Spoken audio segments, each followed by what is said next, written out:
Health order. Yes.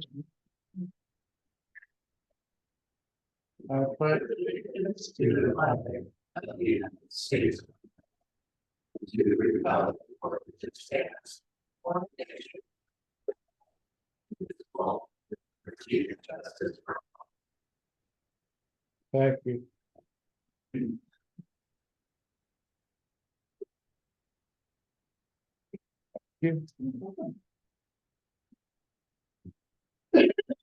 Roll call. Trustee Bethel. Here. Trustee Winkleblack. Here. Trustee Price. Here. Trustee Sally. Here. Mayor Wilcox. Here. Item number 4, any changes or deletions to the agenda? Requests to change.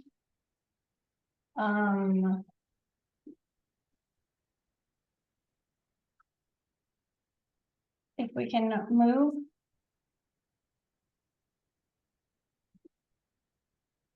From the consent agenda. The minutes from April 9th. To be discussed. The financial report, G, to be discussed. If we could,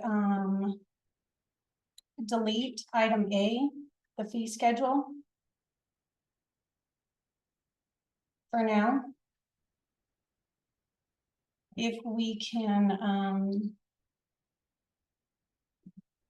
delete item J. I'm trying to eliminate things that do not have to be decided tonight because we have a really lengthy meeting. If we can move item M off the consent agenda so it can be discussed. If we can discuss item O.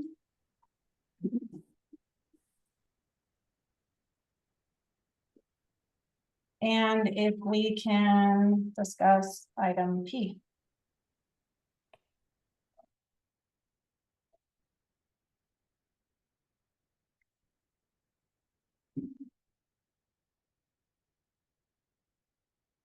So what on this one?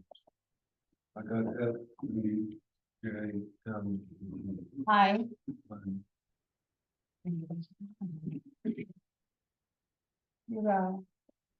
L. L. Table L.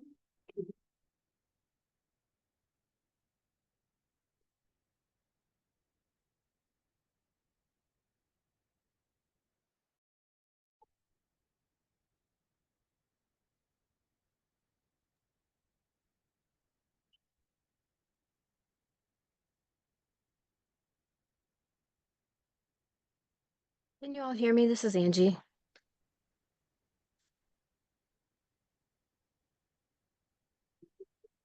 Folks, can you all hear me? Yeah. I would recommend not tabling item L, just simply because there's a limited time to discuss that with Miss Distel as she's going to be departing from the town on, well, tomorrow, the 7th. So I'd recommend not tabling that and at least having that discussion, or approving it on the consent agenda so that those projects can keep moving forward.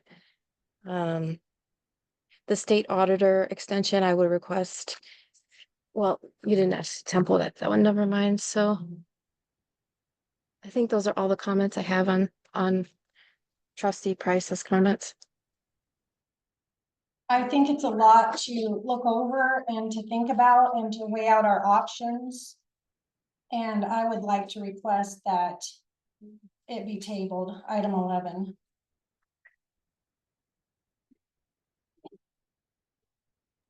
Oh, you said item 11 or consent agenda item L? Item L.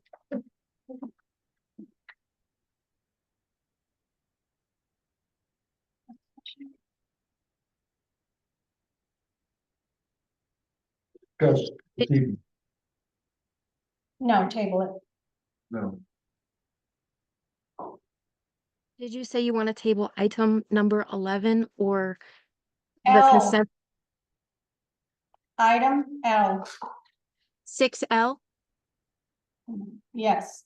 Okay, that makes more sense. I'm again gonna just state that I think that would be very important for the board to consider that this evening.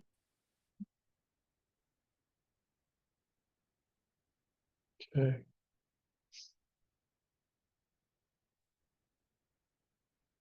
But the rest of them, you think are all right, Angie? If members of the board would like to move those items off of the consent agenda, you can take a vote on that and have a discussion on that. It's really up to the board. I motion that we move, item F, L off the, okay, let me see. That we delete item I, J, and M, and that we discuss item F, M, D, and P.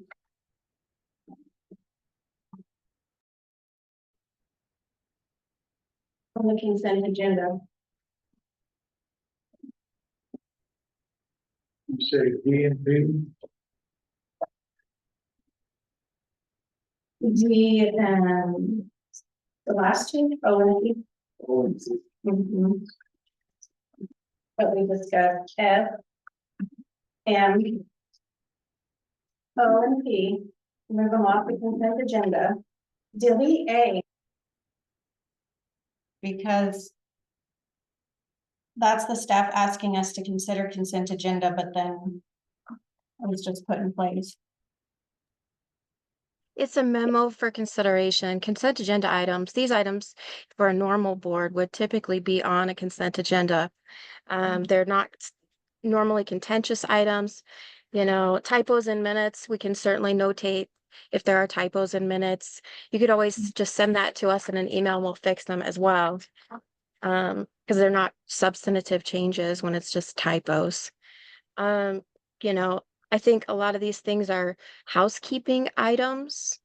There really aren't contentious or big decisions. These are just keep projects moving forward. So you want to discuss F, you want to discuss G. I want to discuss. Yeah, not, yeah, G would be nice to discuss too. What did you want to do with I? Delete, remove. Delete. It's incomplete. The fee schedule is incomplete still. What about J? J, I would like to delete.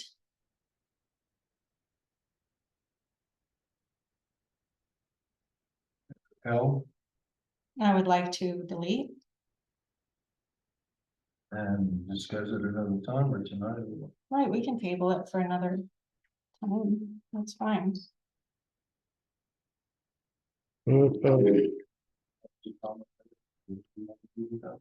Discuss.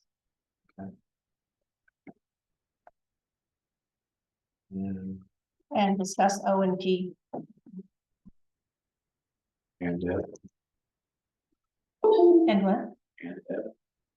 F is in Frank? that would be Frank. Yeah.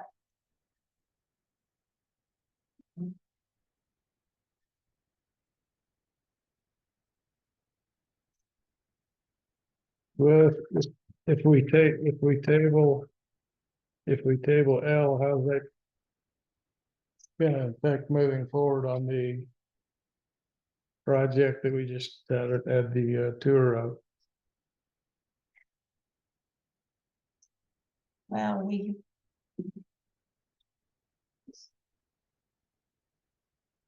don't want to hold up our contractors and the project.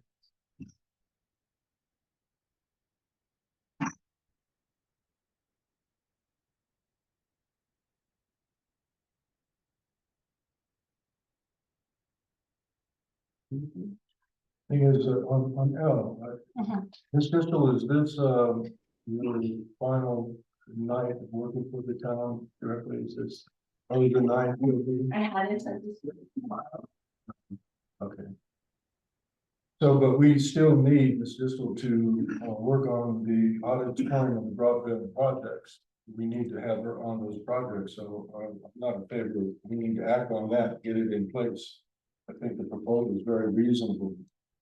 We need somebody to continue to be on top of the auditorium and to be on top of the broadband projects, and we don't need to delay that any more than it already has been.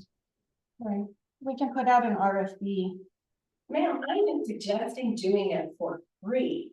You are not going to find somebody who will do those projects for free by doing an RFP. This. I have the experience and the qualifications, but if the board doesn't want my assistance, I'm happy to leave the room right now. I'm not gonna play this game.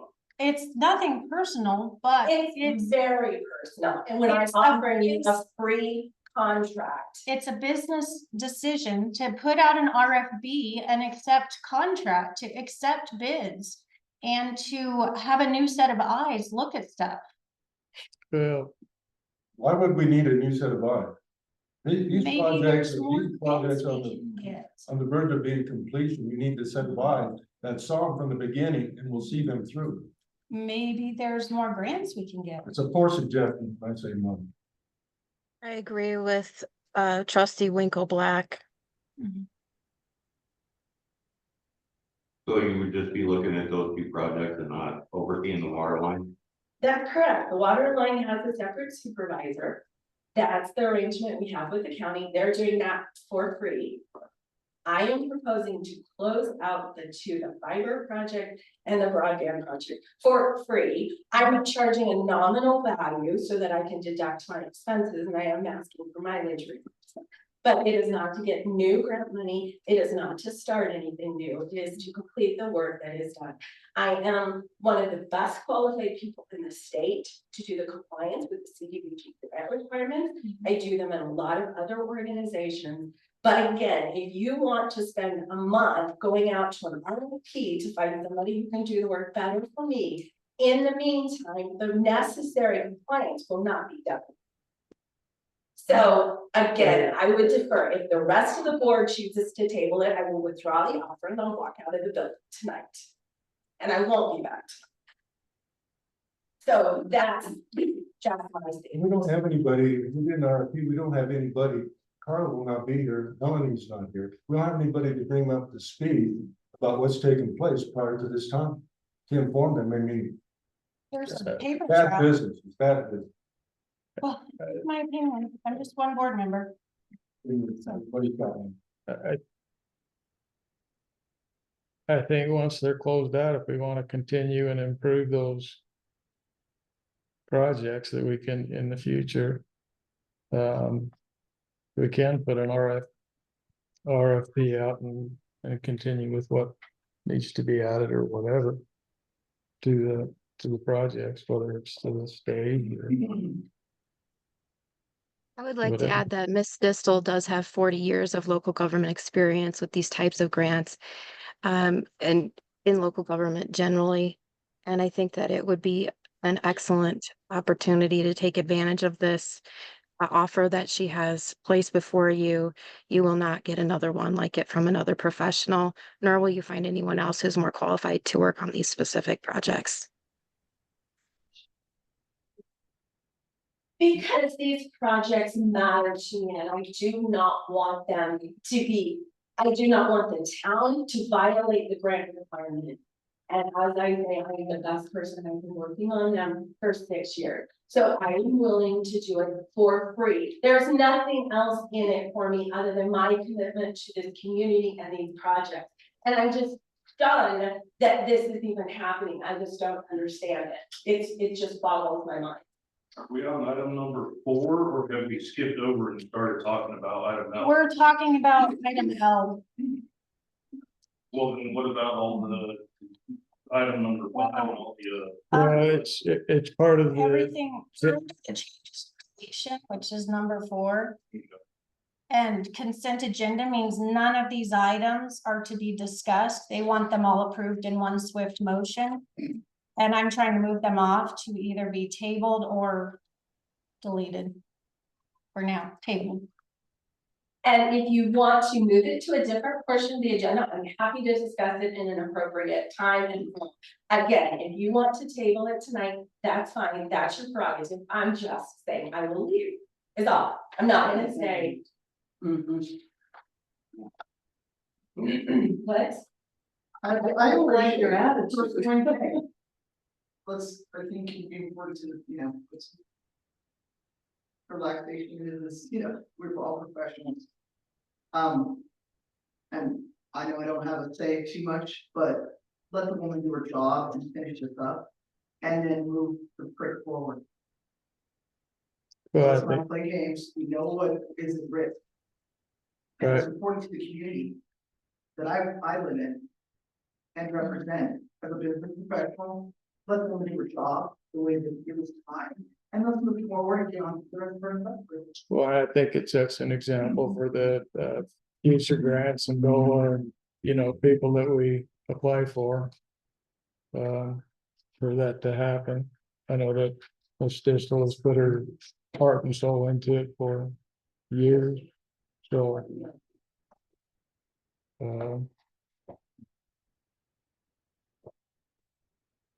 I'm willing to abide by the request that you made with the exception of L. Want that approved. We need to move on. Everything else can be delayed.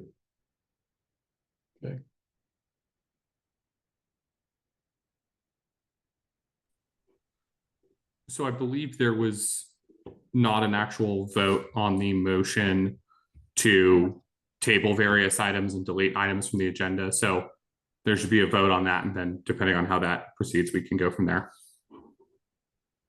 I'd also like to suggest that we table the water attorney interviews and the 2 executive sessions, 18, 19, and 20. Well, aren't they here? I don't know. I'd like to see the RFP be put out in the Daily Sentinel and try to get some more interest from Western Slope water attorneys.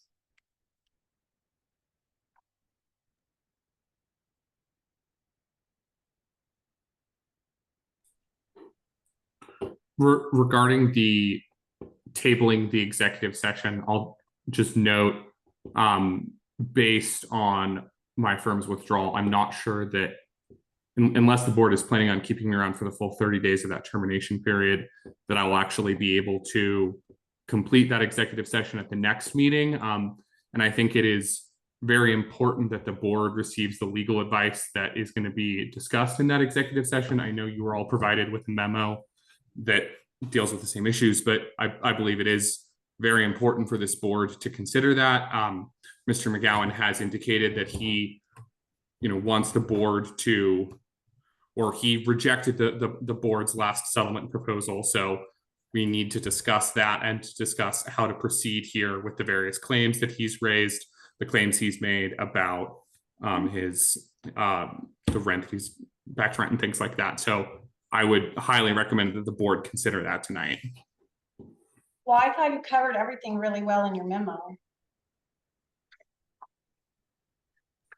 Additionally, I would suggest that the town move forward with the water attorney interviews. You did receive 3 very qualified attorneys that submitted proposals who do specialize in water law. One that did not appear as though they did have any specialty in water law, but 3 very qualified firms have submitted proposals for the RFP. You did publish dates in that RFP, and I think it would be respectful to the people that submitted proposals to move forward with those for our procurement policy.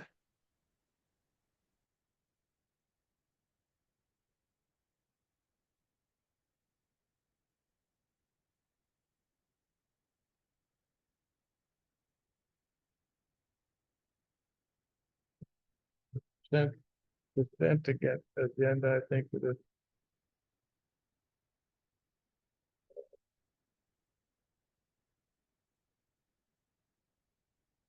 I would agree. We need to move forward for those projects so that they can be finished.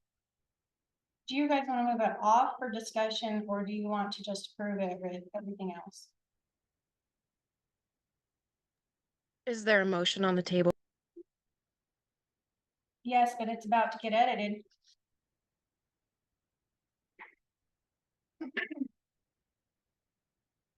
Do we have representatives from the water attorney organizations? The three that are on the list, we have representatives here about for interviews. No. If I may, this is Ryan Jarvis. I'm one of the attorneys that's here to interview.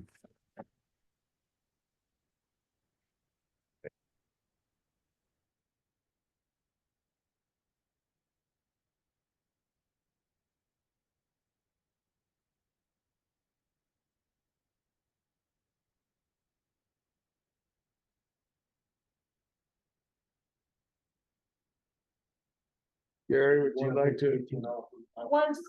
Was the, yeah, was the water attorney positions advertised in the Daily Sentinel and through the CML listserv?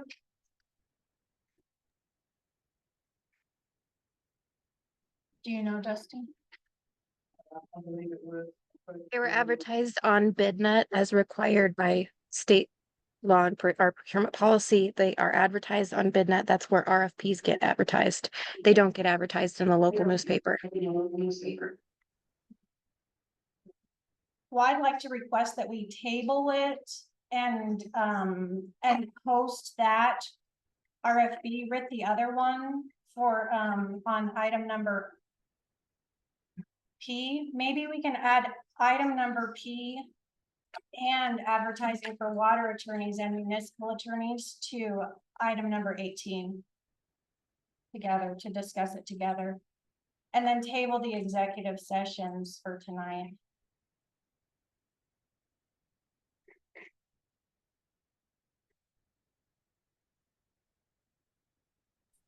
So again, on the tabling the executive sessions, I understand that, you feel the memo addressed some of the key issues, or, had a good summary of the issues, but in order to get direction on a subsequent settlement offer, we will need to discuss it in an executive session.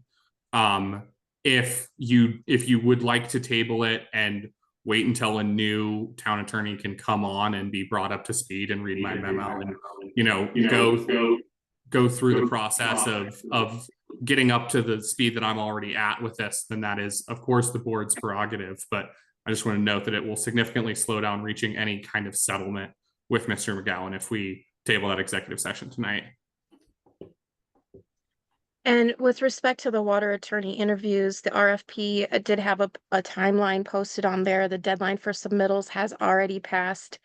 And per the procurement policy, the next step is to do the interviews. If you were to repost the RFP, you would not be following your own policy.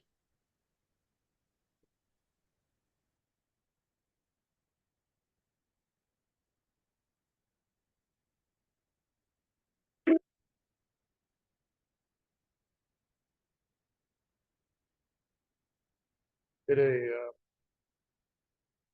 well, So did you all read the memorandum that Andy sent out to considering the Hoosier line that suffered a break today?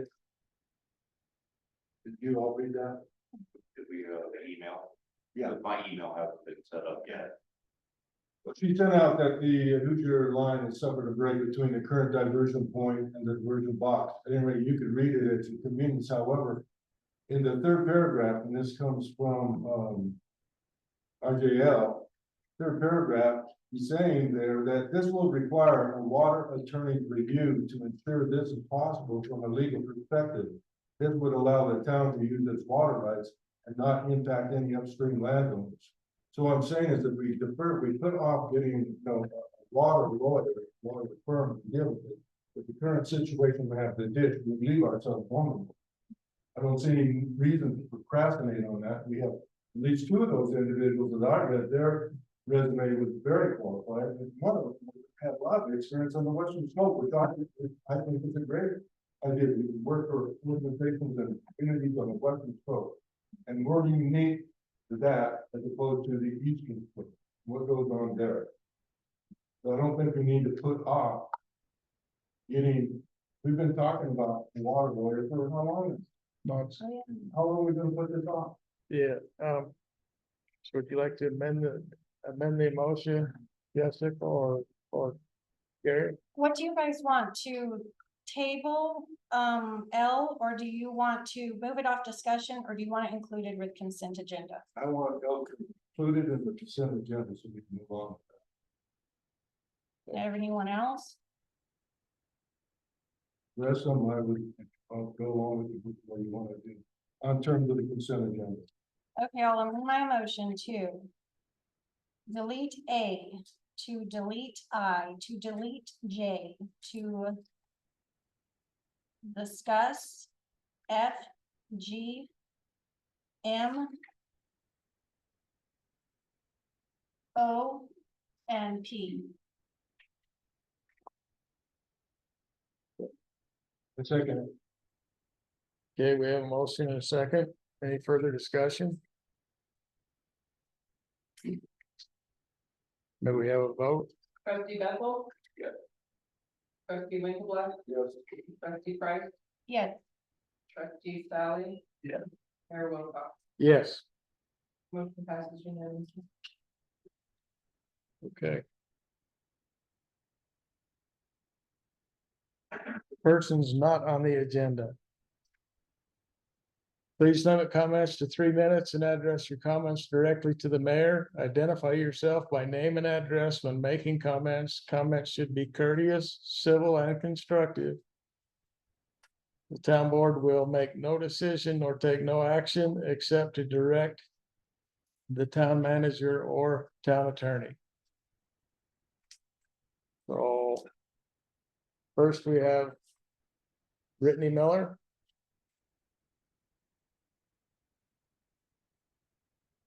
Hi, my name is Brittany Miller. My address is 59762 Highway 30 in Collbran. I own the Collbran Cafe. I just wanted to come and make a statement in regards to the 4th of July festivities this year. I have owned the cafe for 9 years. This coming July, and have been a part of the 4th of July festivities for the previous 8 years.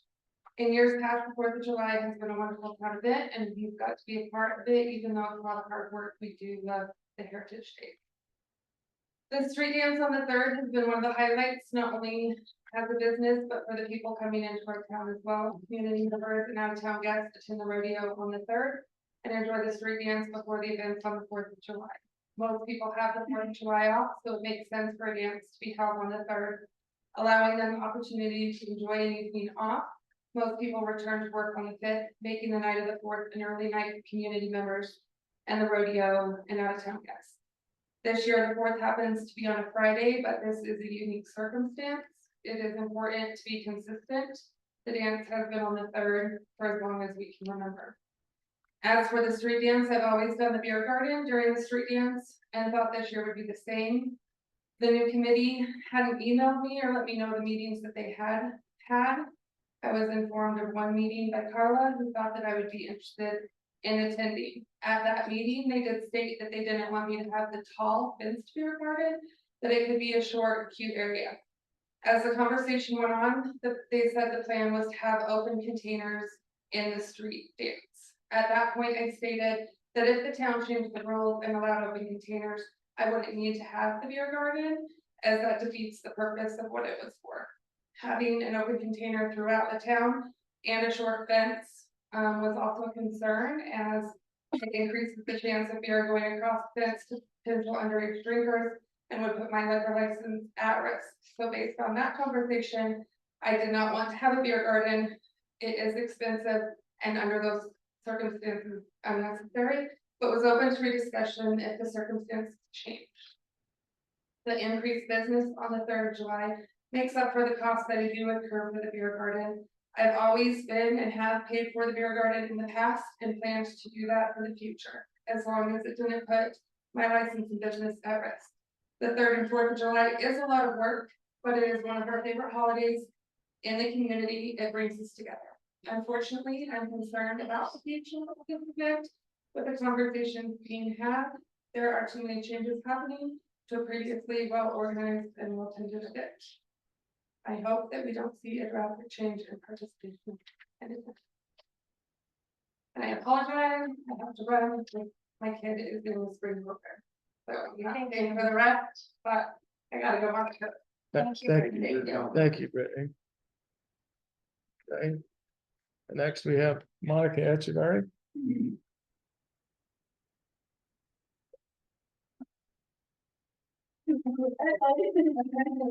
I'm Mark Etcheberry. I'm the owner operator of Mountain Five in Collbran on 202 Main Street. Rachel Showalter asked me to read this for tonight because the same event that Brittany has to go to, she is, so she took me by as a new parking screen. And I will read this for. Good evening. My name is Rachel Showalter, and I am a resident of Collbran, Colorado. I regret that I could not attend this evening's meeting in person, as it coincides with the elementary school concert. I'm writing to express some concerns I have regarding the current state of the town of Collbran and its board of trustees. Firstly, I would like to address the issue of the new board members. One of these individuals ran in last year's election and lost, only to subsequently find a backdoor way into the town council, bypassing the democratic election process. The other board member was appointed due to a resignation that I understand was related to the stress caused by some of the current members. It is deeply concerning to me that we now have two members who were not fairly elected, which I find both ironic and problematic. Additionally, on my part right here, I don't need all the giggles and all the crap that you get. Let's be respectful. Additionally, I am frustrated by the added financial burden placed on the town in the name of fiscal responsibility. The board's actions have now led to an extra election, which could have been avoided, all while adding unnecessary expenses. This compounded by the loss of another law firm unwilling to represent the town due to the perceived high risk, raising questions about the leadership and its long-term impact on our town. As the owner of the local newspaper, I am also disappointed by the complete breakdown in communication from the current administrator and board. The previous town administrator made an effort to keep community informed with articles in every issue, ensuring transparency and engagement. Unfortunately, the practice has been abandoned. Lastly, I want to express my frustration with the self-appointed 4th of July committee. The significant changes they are proposing to the event seem unwarranted and disconnected from the community. They claim to represent the voice of the people, yet have made little effort to reach out to anyone outside of their close circle. The decision to move the street dance to the 4th and shut down Main Street at 6 p.m. just as the rodeo guests are traveling to the event seems counterproductive, and especially considering the importance of the rodeo for all of our businesses. Following events, moreover, community members are often exhausted by the end of the 4th. Following events on the 2nd, 3rd, and 4th. This Go ahead. This self-appointed committee does not represent the broader interest of the community. It is unfortunate that decisions have been made by the current board, and I fear the consequences will be felt for years to come. The lack of organization and communication surrounding the 4th of July will likely be just the beginning of further concerns. Thank you for your time and consideration. Sincerely, Rachel Showalter, resident of Collbran. Thank you. Thank you. Thank you, Monica. Melanie Clark. Thank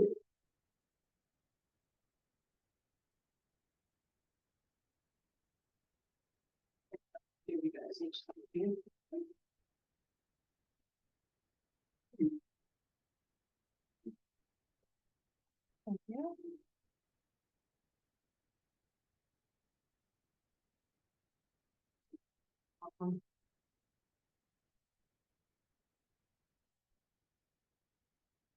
Melanie Clark, 591443 Belgrade Creek Road.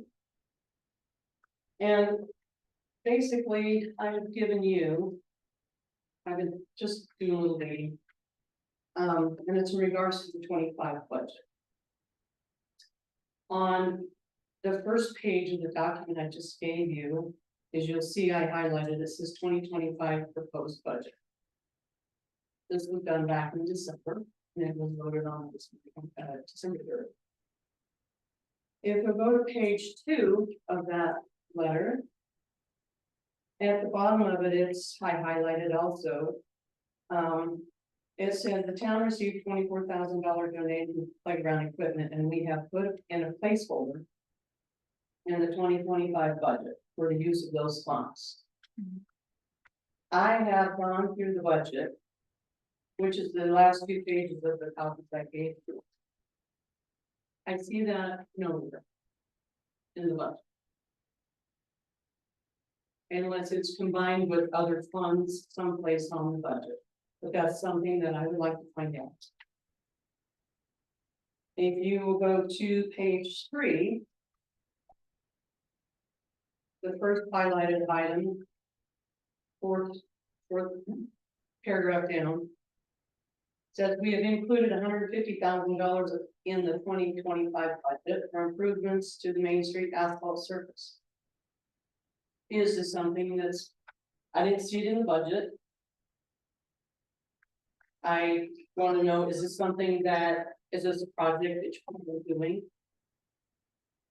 And these are just items that I think you guys need to look into. This is information that was given to you in a document that needs to be looked at thoroughly. The next item down, I highlighted, it says the town received $350,000 small communities grant from the Colorado Department of Public Health and Environment. That will allow for additional water system improvements. Nowhere on the budget. Keep in mind, this is a 2025 letter that's supposed to be for your 2025 budget. It's not on the budget. It goes on to say the town received a grant from the Colorado River District to address necessary improvements to the Hoosier Ditch water line, which we've been talking about for quite some time, which will protect a redundant source of municipal supply. As part of the wastewater capacity study, testing revealed some values and airbags that need replaced on the water line serving areas between downtown and Platte City. Now, it does not. Go ahead. It doesn't tell you how much they got from the Colorado River District. What if you go back to the budget? I've highlighted on the first page of the budget. Under where it says grant / intergovernmental. And these are revenues. It says grant CDPAT, that's the Colorado Department of Public Health and Environment. Follow that row all the way over to the right-hand column where it says 2025 budget. Zero. There's not $350,000 in there, there's nothing there, zero. But on the letter, it says you got $350,000. And if you go down to the last item, I highlighted the grant, Colorado River District. All the way over, and there is $35,000, 3563. They didn't mention the amount in the letter, but these are just a few things that I looked into that I think you guys really need to look at. If you're being told that there's a grant for $350,000 in your 2025 budget, it needs to be in there. Last thing I have, well, I have two other things. Has anybody contacted you guys about the damage to the Main Street Bridge? Who's planning to pay for that? No one's contacted anybody? Hasn't been brought to the board yet. Hasn't been brought to the board. I haven't talked to Mike. Okay. That's something that needs to be Right. gone forward with. And then last but not least, curious. I've looked at all your financials for the last 2 years. So that's what I do for a living. And I don't know if Cassell allows this. But I don't see anywhere where you guys ever see a budget versus actual. You never have been given a budget versus actual. In fact, January through June of 2024 is not even on the website. A budget for what? It's a budget versus actual, and what it does is it allows you to see where you're at. You pass your budget at the beginning of every fiscal year, right? But you never see it anytime after that. You don't know if you're over, or if you're under with your spending. So a budget versus actual shows you where your spending is at the end of every month. And then it shows you what you budgeted for that line item. And it should show you whether you're over or under, or percentage of completion. Also, it's a very important tool. That's what a budget is, it's a tool. And you should be utilizing it. But I don't see where you've ever received it. But I would request. And as a bookkeeper, it's something that I have to supply every single one of my clients. And they're all special districts. That's all I have. Thank you. Thank you.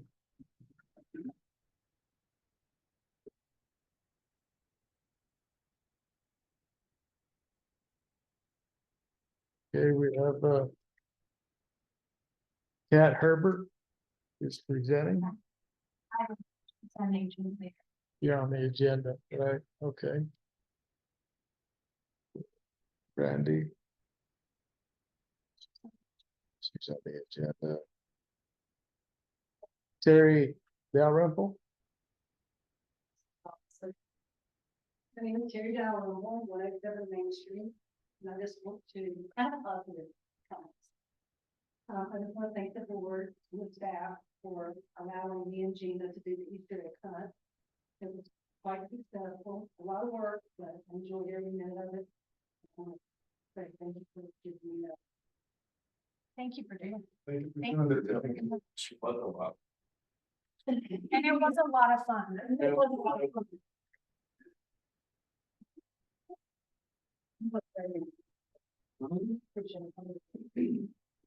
You personally.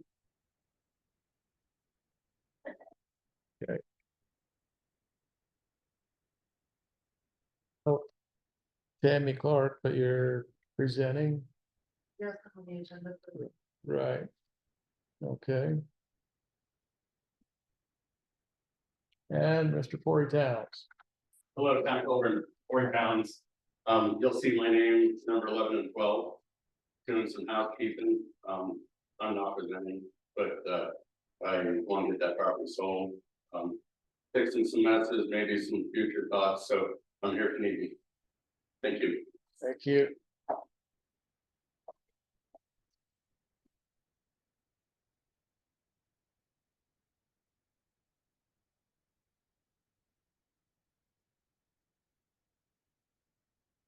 Okay.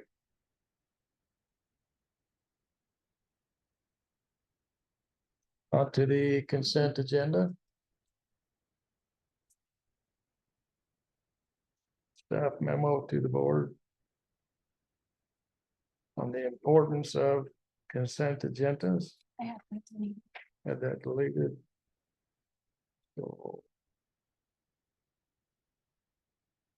Update.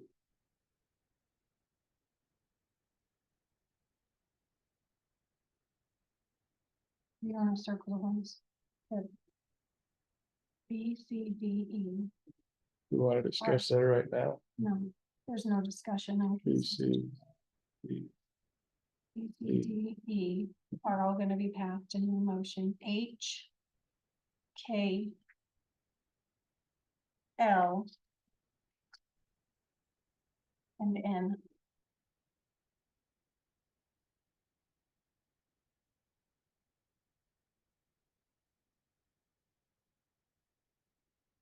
Need to be discussed. There's no discussion on consent agenda. The other ones are going to get moved off to be either deleted or discussed.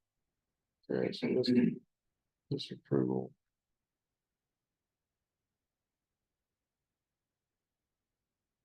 Contract with so many of them there.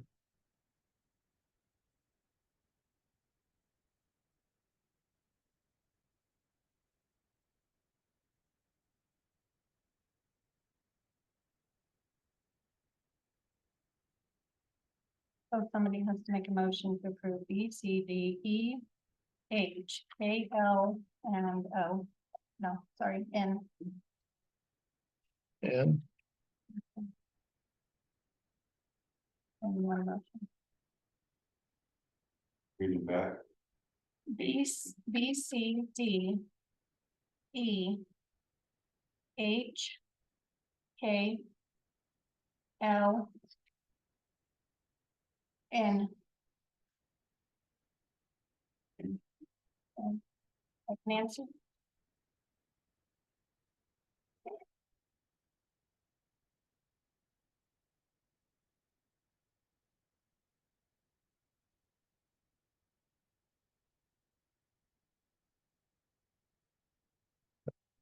I don't want to make that motion.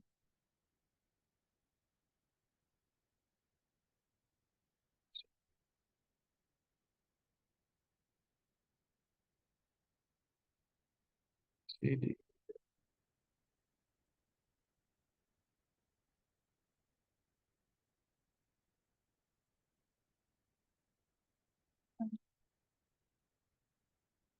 U, C, D, E, C, H, H, K, and L. Those ones all. This is done. The rest are getting moved off for deletion or discussion.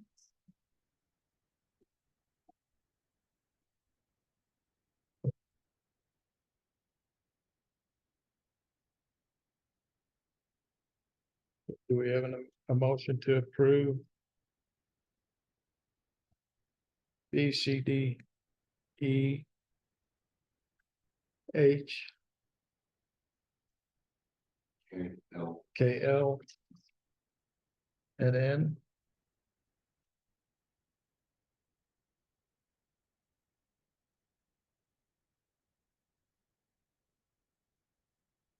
There has to be a motion first. You want to make that motion?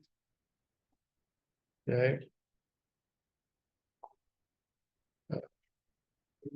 The consent agenda is no I discussion. understand what.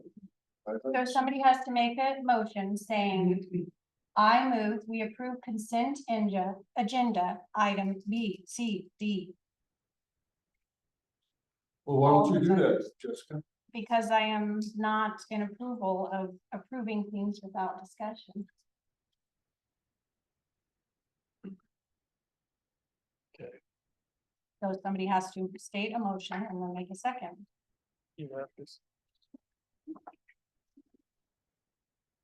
So you want to make a motion to approve items B, C, D, H, K, L, K, L, and then Nancy. and is in Nancy. Okay, so I just make a motion to approve with the agenda, Consent agenda. Consent, yeah. consent agenda for B, B, C, C, D, D, we have H, right? E, E, E, H, H, H, K, K, K, L, L, M, not M. not M, N, Mhm. and N. N. Okay. We have a motion. We have a second.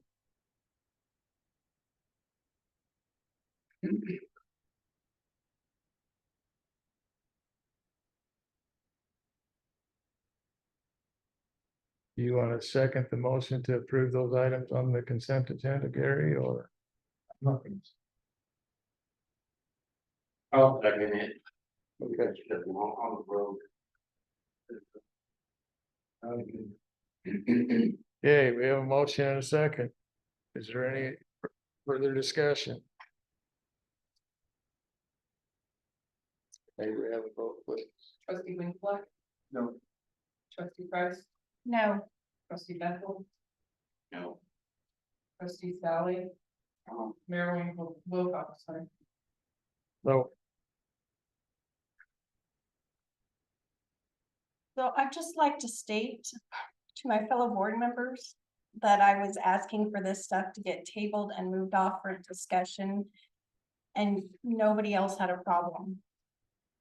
So I'm not sure why you didn't approve them, but I guess. Moving on.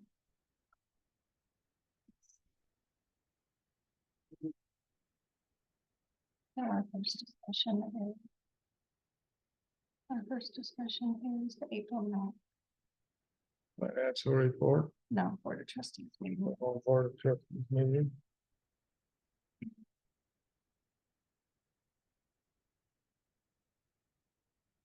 And it's on the consent agenda, the first discussion is on the April 9th, 2025 Board of Trustees meeting minutes. Yeah, I just wanted to ask if we could fix a few things on there.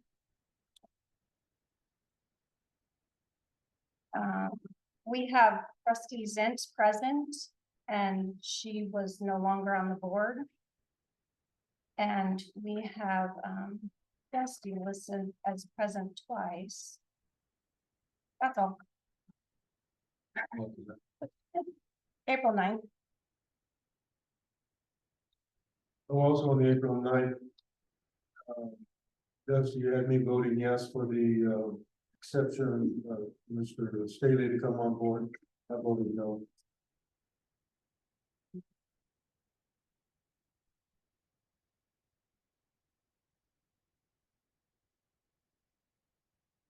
I motion that we approve the April 9th, 2025 Board of Trustee meeting minutes. Pending the removal of trustee Zentz as present and listing clerk Colella. I'm sorry. Maybe only present once, and trustee Winkleback-Black's vote corrected on item number 8 from yes to no. I'll second that. Second. Any further discussion? Hearing none. Vote. Trustee Price, Yes. trustee Bethel, Yes. trustee Sally. Yeah. Trustee Winkley, Yes. Mayor Wilson. Yes, Motion passes unanimously. okay. The next item is the April financial report. Yes. I just have a few questions. This says net cash flow, and I know that we do not have a summary of deposits, and it seems like this is a negative number. Is that correct? Or you might wait for it varies from month to month. Yeah, I've noticed. I just wanted to confirm. And then the other thing was, Grand Valley Consulting LLC, special structural observation. What structural observation did they do? Those are the gentlemen or the firm that is inspecting the epoxying and the anchoring of the steel being trusses in the body frame to the foundation. Okay, so that's not coming out of the budget for the assets, not contracting them out of their budget? It's an independent inspection that we have done for our benefit as the owner Okay, to verify. okay, thank you. And then the other thing was the animal impound for $125. We were told that our contract with Mesa County would cover animal. It does cover animal control, it doesn't cover impounding, so those are animal efforts apparently have for a period of time on animal services. And I believe there was an agreement that we would pay for those fees. Okay. That. Those are typically directed as part of restitution, you know. Right. Animal owner. Right. This part for the valve and gauge for Vermer, Colorado, it says Public Works unloader valve and gauge. Is that for the loader? Maybe. I don't know, that is what was on the invoice So I took it off. And then, Fort Orange Press, had an election expense for $304. Do you know? what That was that's- the cost of the additional postage above the initial amount that we had against them. Okay. That is all my questions. I move that we approve the April financial report. Second. We have a motion and a second. Is there any further discussion? Hearing none, then we have a vote. Trustee Stalin, Yes. trustee Price, Yes. trustee Bethel. Trustee Winkleblack. Yes. Mayor Wilcox. Yes. Motion passes unanimously.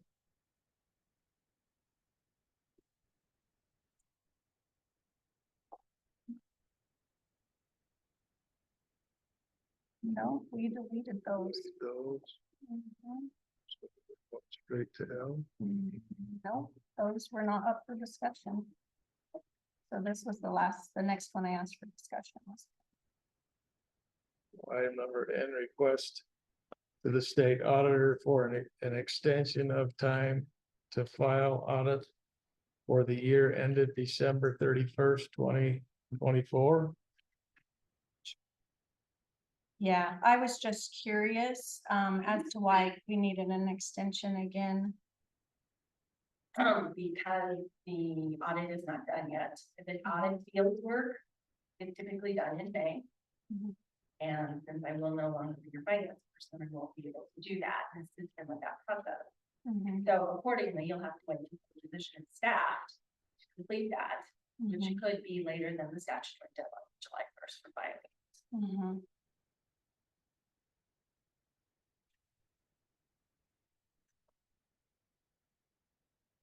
How come behind is it? Is it So- up to date? The work has been submitted to them, but it's for them to do their field work. And again, that is normally done in May. And since there will not be a person in that position, there is nobody to assist with the field work. Do the final statement preparation and prepare the management's discussion and analysis, which is part of the financial statement. So that will be dependent upon a new finance person being selected and coming up to speed and doing that work. It is possible that that could still be done by July 31st. However, this does give you the time to meet that criteria. It extends the deadline to September. It's What's the deadline, July 31st? July 31st, yes, for submission to the state auditor's office. Unless you request an extension, then the extension will take you to September 30th. It's to keep you out of trouble. Mhm.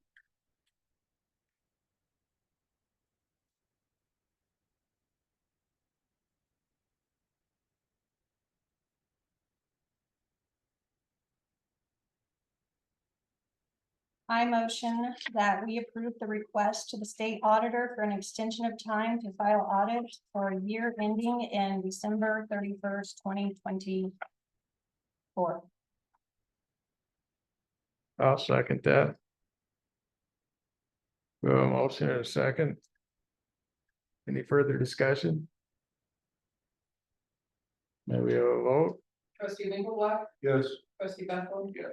Trustee Stalin, Yes. trustee Price, Yes. Mayor Wilcox. Yes. Motion passes unanimously. Okay.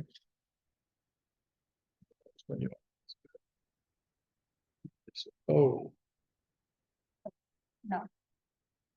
Well, yeah. All right. ONP.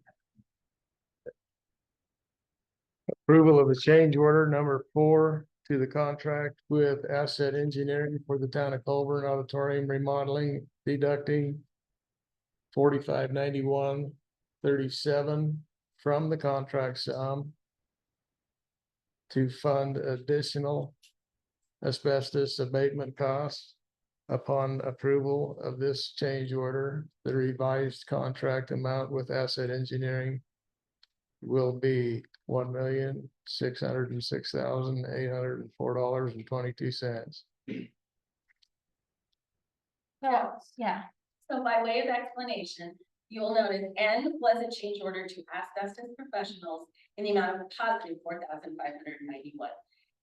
M, whatever one we're on now, was an offsetting amount to take it out of the project contingency, so there would be no net impact on the project.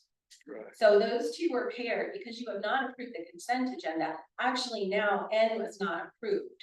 So I would hope you would go back now one by one and then consider the consent items so that O could be considered, because it is the opposite, it is the balancing one of N.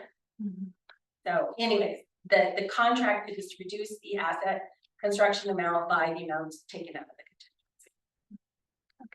And I will just point out that the initial extra cost for abatement were priced at $47,000. Thanks to the work that asbestos or asset engineering did for us, they were able to really kind of comb through the original bid and that work and got it down to 4,500. So again, that's the type of effort that they put in this project.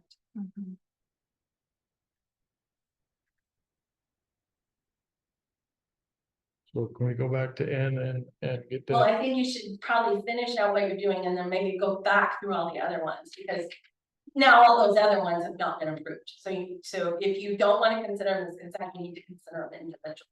I believe that's what Angie would probably, and Dusty would tell you, is that if not, like I say, there was no point in approving O if you're not going to approve it. Let's just table that for now, since we didn't approve N, and those already all got voted down, so I don't see any reason to bring it back unless we want to table everything till after all the people who showed up tonight leave.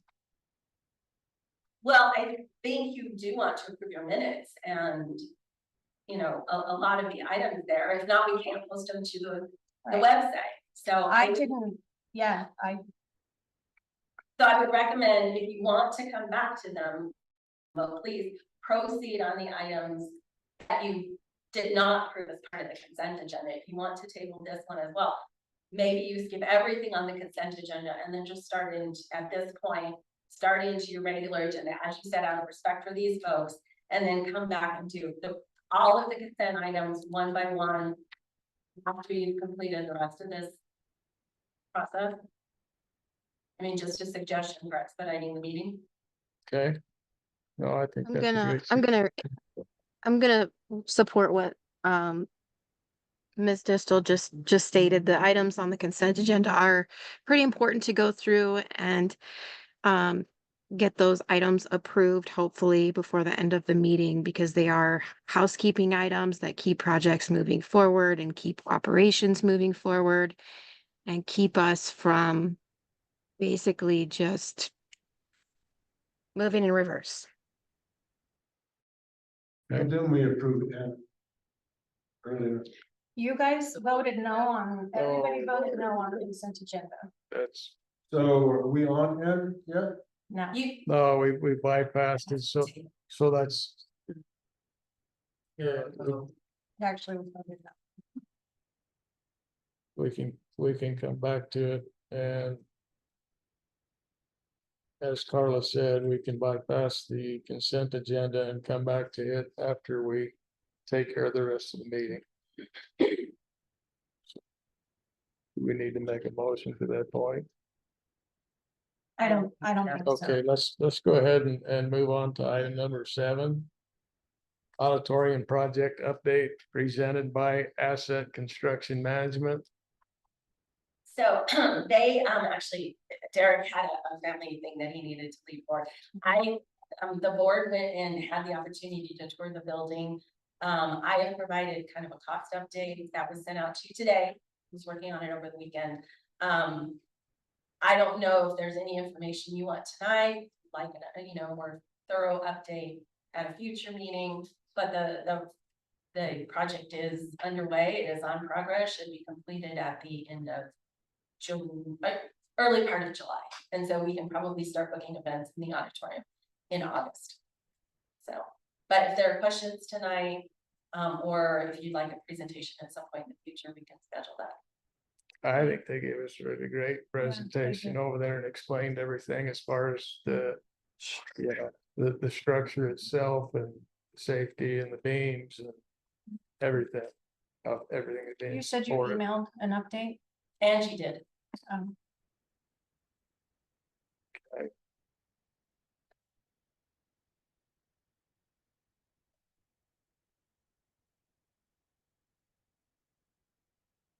Would move on to item number 8. Ordinance 2025-001, an ordinance of the town of Colburn, Colorado, adopting and amending the International Building Code, the Colorado Plumbing and Fuel Gas Code, the International Mechanical Code, the International Existing Building Code, the International Residential Code, the National Electric Code, the International Electric Energy Conservation Code, and the Colorado Model Electric Ready and Solar Ready Code to be applied throughout the town of Collbran. There's an attachment A, building code draft. I would like to point out that for this item, you all did receive in your email an attorney-client privilege document that is a memo from the town attorney in regard to advising you on this item. The county is also present today to ask some and answer questions if you would need them to. Daryl, as well as another gentleman from the county, are in the audience, and we do contract with them for building services. So I'm going to leave this up to them and Wilson. And if you have questions for me, I am here in the background.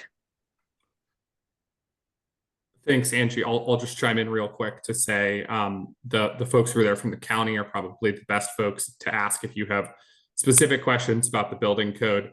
My role in this was I received a document from Mesa County that basically had the changes that they were going to make to all of the various international codes that they're adopting, as well as the list of all the international codes that they are adopting. And I basically just took that document and put it into a format so that it modifies the correct sections of the town code. Like Angie said, the town contracts with Mesa County, so the town has to, by that, the IGA with Mesa County, you have to follow their edits to the building code exactly if you want them to continue to offer building code services. But if you have specific questions about, how these codes work or things like that, it would probably be best to ask the folks from the county who are there tonight. Wilson, does there need to be a public hearing to approve ordinances? So this was supposed to be a first reading tonight, and then the second reading would be at the next meeting or the next available meeting. And at that point, there is also a requirement under the statute that you post notice in the newspaper general circulation in the area. I believe it is 8 and 15 days prior to that public hearing. So the public hearing would occur at the second reading. Tonight is just an opportunity for the board to get a first look at the code, ideally pass it on first reading, and then at the second reading, you would have the public hearing. It is normal to do a building code adoption like this via 2 readings. And I will note, I believe Mesa County was trying to have all of the communities within Mesa that are making this change move over on September 1. And so you do have some time if you want to push this out further, but not that much time to be able to continue this if there are other questions or changes that need to be made. Thank you. I would just like to understand the process, like if somebody's gonna build a home or add something onto a garage or ask for a variance. So the way our process kind of works is that you regulate the zoning. How we kind of say you tell people what can be built. Once you tell them what can be built, we tell them how they have to go about building it. So your regulations are the start of the process. If you have certain setbacks, certain heights, all that type of stuff, that they come to you first and they get your approval, and then they come to us, and then We deal with the structural elements, the life safety elements, all of that type of process. Fortunately, most of our stuff now is regulated at the state level. 30 years ago when I started, we had 2 things regulated at the state level. Right now, we have 2 things that's not regulated at the state level. So it's become an unfortunate thing that that's kind of where we're at with things. It's getting tougher. We went through some very challenging thoughts on things as to how to go about it. The energy code is getting really difficult. If we didn't adopt in this cycle and we go much further out, then they're going to have the carbon neutral, and it's going to get extremely difficult for people to be able to build a house without having an awful lot of hoops to jump through. As it is now, we're going to the 21 energy code, which is an awful lot, but we're looking for every means possible to give them as many options as possible. Some of them we've gotten as creative as possible, and we're going to try to work with the people the best we can to figure out ways to get them to where they need to be able to be as affordable as possible. As far as the additions and remodels, it says significant. I mean, that's my decision. And I'm sorry, I'm Daryl Bay. I'm the chief building official for the Mason County Building Department. It'd be my role to determine what is significant. I mean, we have to look at, you can't take a 50, 60, 100-year-old home and try to apply some of the new stuff and do the whole house on that. It's not going to work.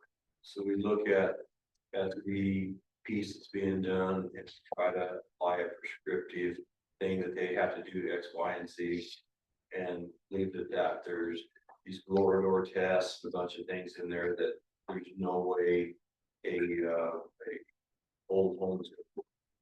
So we're looking at it as realistic as possible. There's never a one shoe fits all. And we find things that people get pretty creative with, and that's probably the enjoyable part of the job. You get somebody that thinks outside the box and it makes the job fun. You can go in there and try to figure out a way to make them work with it. But there is certain mandates that we have to follow, and we try to stay within them. We don't want to get you folks, the county, anybody else in a jam, but yet we want them to be able to have the American dream and be able to do what they want to do. So it's a balancing act, and like I said, we live by your rules for your zoning and your requirements, and we want them to have a safe place for their families or their business and stuff. But it becomes a balancing act, and we try to make them all meet. We're not the most popular people in town, but yet we try to make sure that they understand that we're not there to hinder anything. We're there for the safety of them and the business. So the first thing they need to do is bring their plans or whatever to the clerk and recorder here and get signed off or pay whatever fees and then bring it to the county so that the county can get involved and do the inspections and make sure that it's done properly as far as following our setbacks and all of the safety items, whether it be electrical or insulation or whatever. Yes. Walls. Yep, and we don't charge people in Collbran fees any higher than we do people in Grand Junction. Fee schedule is the same for the people here as they are down in town. There's not any difference in fees. We just put all the money in the same pot. It all works out. The only place in the county that we're not doing is Fruita took over their own inspections a couple of years ago, and they're paying for a lot of their stuff out of their own general fund. Put it all in the same pot. stir it up, and at the end of the day, we make it work. One question I do have is, are they paying double fees? Are they paying a fee to the town of Collbran and Mesa County? I think there's a planning clearance and a zoning fee. It's a smaller fee that we just charge for. The inspection fees is what we charge for on our side. That's a typical thing. There's a planning clearance for your admin, and some of the jurisdictions charge a use tax fee because all the materials aren't there. I'm not sure what Collbran's process is on some of that stuff, but that's something that's not my wheelhouse to stay out of it. So, but we have, I would say our fee schedule is probably as low, if not the lowest one in the state. We updated it a few years ago, and for the building community in town there, and I was challenged with making it work, not having huge excess, and we've done it, and we were able to put on additional inspectors so that everybody could get their inspections without to the point that we can have to part of the counties in different times when the 08-09 downturn hit. We went from 18 inspectors down to 8, and so our fees were still on an 88 fee schedule, and we had to get that up to a point where we could afford to pay our own way, and we do pay our own way. We don't have a lot of excess, but we pay our own way, and that's pretty efficient. We keep everybody going. We try to get people cross-trained so that we can do what we need to do. But here again, we have some state mandates as to who can inspect what, so it becomes challenging, and trying to keep everybody in the right realm. Things like the school project, we have MOUs with the state to be able to do those, but we have to have certain certifications for inspectors to do that. So we have to have certain people to come up with that type of project. So it is it's a balancing act to keep everything going. Well, I think when I made a change to the electrical and the primary service behind my house, it's been close to 30 years ago, but I came into town hall with my proposal, and then I believe that I paid a $25 fee, and then I went to Mesa County and contacted the engineer with Grand Valley Power, and it was like a $50 fee with Mesa County, and then the engineers, told me what I needed to do with Grand Valley Power. Once they were done, then I called Mesa County for a final inspection, and they came up. It didn't cost anything for the inspection, but anyway, that way it's listed on my home, and those things were approved. And if I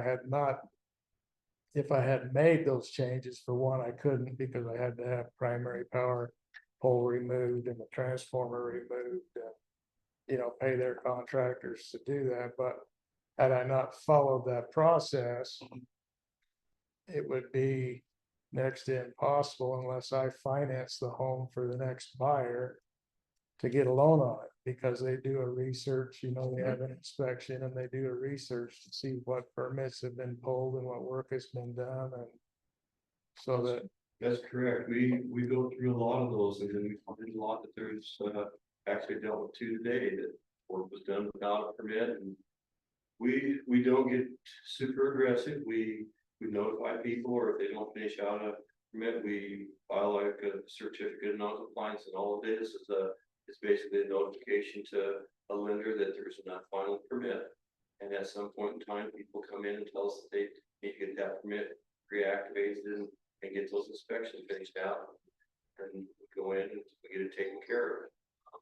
Or if there's work that's been done and appraiser or somebody goes in there and find it, then somebody's coming to us, and we have to get in there and figure out a way to make sure that everything's safe and taken care of. So, and there's times that it becomes a problem. There may be a setback issue that the town has a problem with, and they've got to deal with you. So I mean, there's a lot to it, but we always take the approach that we want to work work with them and we want to get to the answer of yes. Sometimes we can't, but that's our first goal. So if something's been done, they say they go to sell their house and then they can't because they can't get unless there's a cash offer. Somebody can't get a mortgage on it in order to update that. Then they would have to come to the town, and then to the county, and then the county would have to come up and say, well, you need to. Yep. Update this so that it matches code. Even a cash deal, most people get notified about. And some people go through with it, but the person paying cash is just buying the problem. Right. So, I mean, if they're willing to buy the problem, it's their problem to deal with down the road. So it's their choice.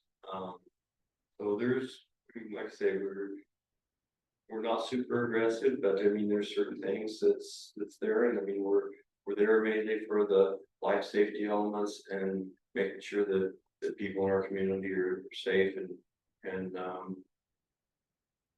we know that things have happened correct. Okay. And like the attorney said, this is the first reading, and the final reading is when it's be done. But we did set the September 1st. The county has this adopted. We've gone through the county's process, and then we try to get everybody done in the city of Grand Junction the process. Back Palisade, they're all going through the same process so that we can have everything so that everybody starts on September 1st, so that we can only enforce one code. Trying to have inspectors know which code and which community is, it could be a nightmare. So it's those things we have to be real careful. And there are some codes that are affected because they're state codes that the county has to follow. And yes, all the plumbing is state and fuel gas, the electrical is, the energy is now. Of course, we take care of the septic, the OWTS. Right now, then we've got this model electric, solar ready. I mean, all this stuff is there's state mandates. We get state mandates. Just seems like every day we're getting another one that we're having to figure out how to get around and everything. So it's something else that's coming down. So okay. So you want them in place by September 1st? yes, So we need to have our second reading in August. you have to be careful. I don't know how yours is set up. Ours, it had there's some of them you have to have like a 45-day waiting period before it can take place. So I mean, I'm not sure how statute reads on yours, but there's sometimes after the final reading, there is a waiting period before it can take effect. So we just need to have it done. That's why we started far enough in advance so that we give everybody the time to get it done, so that if there is a waiting period, you have it, you can get it posted on your website for the effective date, so that if there is a waiting period, that's done in September 1 would be the effective date. Okay. Because I It would be thought, ideal. It would be ideal for this board to post that on the next agenda, first Tuesday in June. And then it would need to be noticed in the newspaper of general circulation, a minimum of 15 and then 8 days prior to that public hearing and second reading.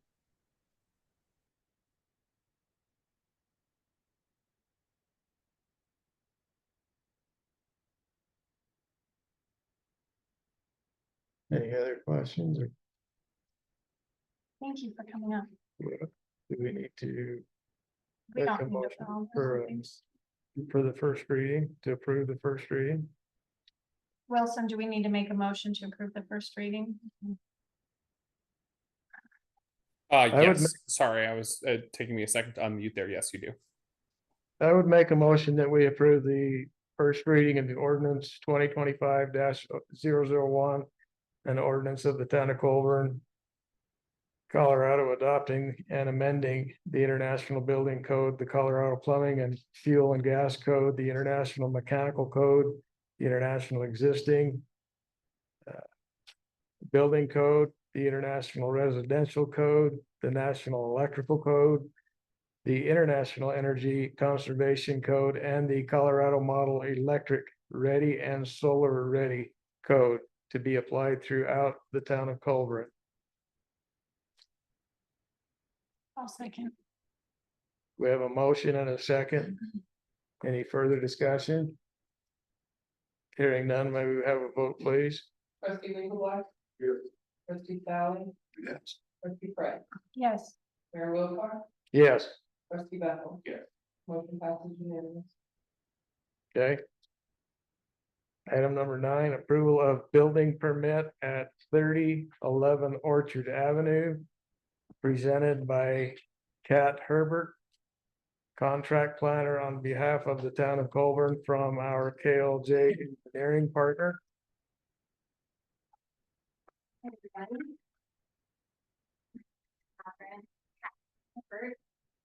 Were we ever able to get the? Good work for me. I created a brief little presentation of visuals, but if that's not gonna work then, and I wasn't able to cast either, and battery's dying. Well, we'll just go for it. This is item number 9. This is an approval of a building permit at 3011 Orchard Avenue. This is in line with what Daryl Bay was just talking about. This is an application for a building permit to replace a 60,000 BTU furnace. So this is actually not a zoning issue. This would be what most communities call an interior remodel, and it's actually done. Most of them do it by administrative approval. Your code requires every building permit to go before you as a trustee. And so I'm just going to read to you what your code says in case some of you are wondering why does a furnace replacement require a public hearing. Your land use code 18.04.140 subsection C says that all applications for building setbacks and zoning clearance and building permits shall be reviewed by the town board of trustees to determine whether or not the proposed construction will require the installation or construction of public improvements such as street paving, curbs, gutters, sidewalks, drainage facilities, or other public improvements. Because none of that is the case, we are recommending approval. I think we approve the building permit at 3011 Orchard Avenue presented by Kate Herbert, contract planner on behalf of the town from our KLJ engineer partner. Second. Okay. First and a second. Is there any further discussion? Hearing none, may we have a vote? Trustee Sally. Yes. Trustee Fred. Yes. Trustee Bethel. Yes. Trustee Winkleblack. Yes. Mayor Wilcox. Yes. Motion passes unanimous. Item number 10, approval of building permit and certificate of zoning compliance. Application at 3033 Pinion Street presented by Cat Herbert. Attachment A, elevations, B, site plan, C, building permit and certification of zoning compliance application. Mr. Mayor and trustees, we did receive a withdrawal from this applicant today. They have decided to change their plans, so they'll be coming back to us at a later time with the new proposal. Okay.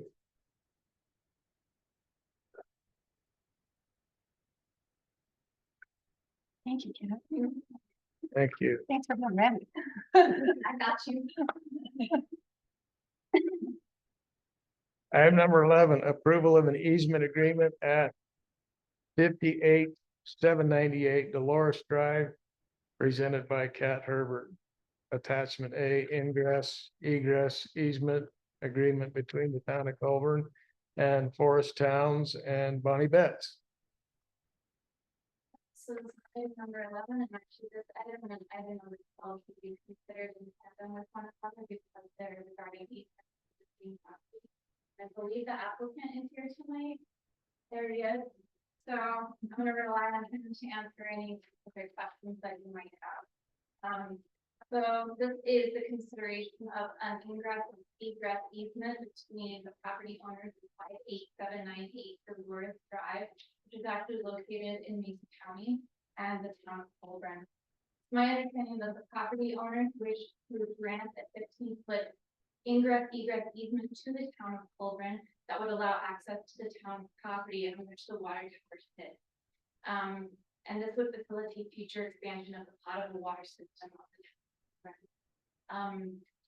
This easement, as we read through the easement agreement, I'm no attorney, but I know enough to be dangerous that it burdens the land in perpetuity, which means that even if the property sells, the easement would remain with the property of future owners.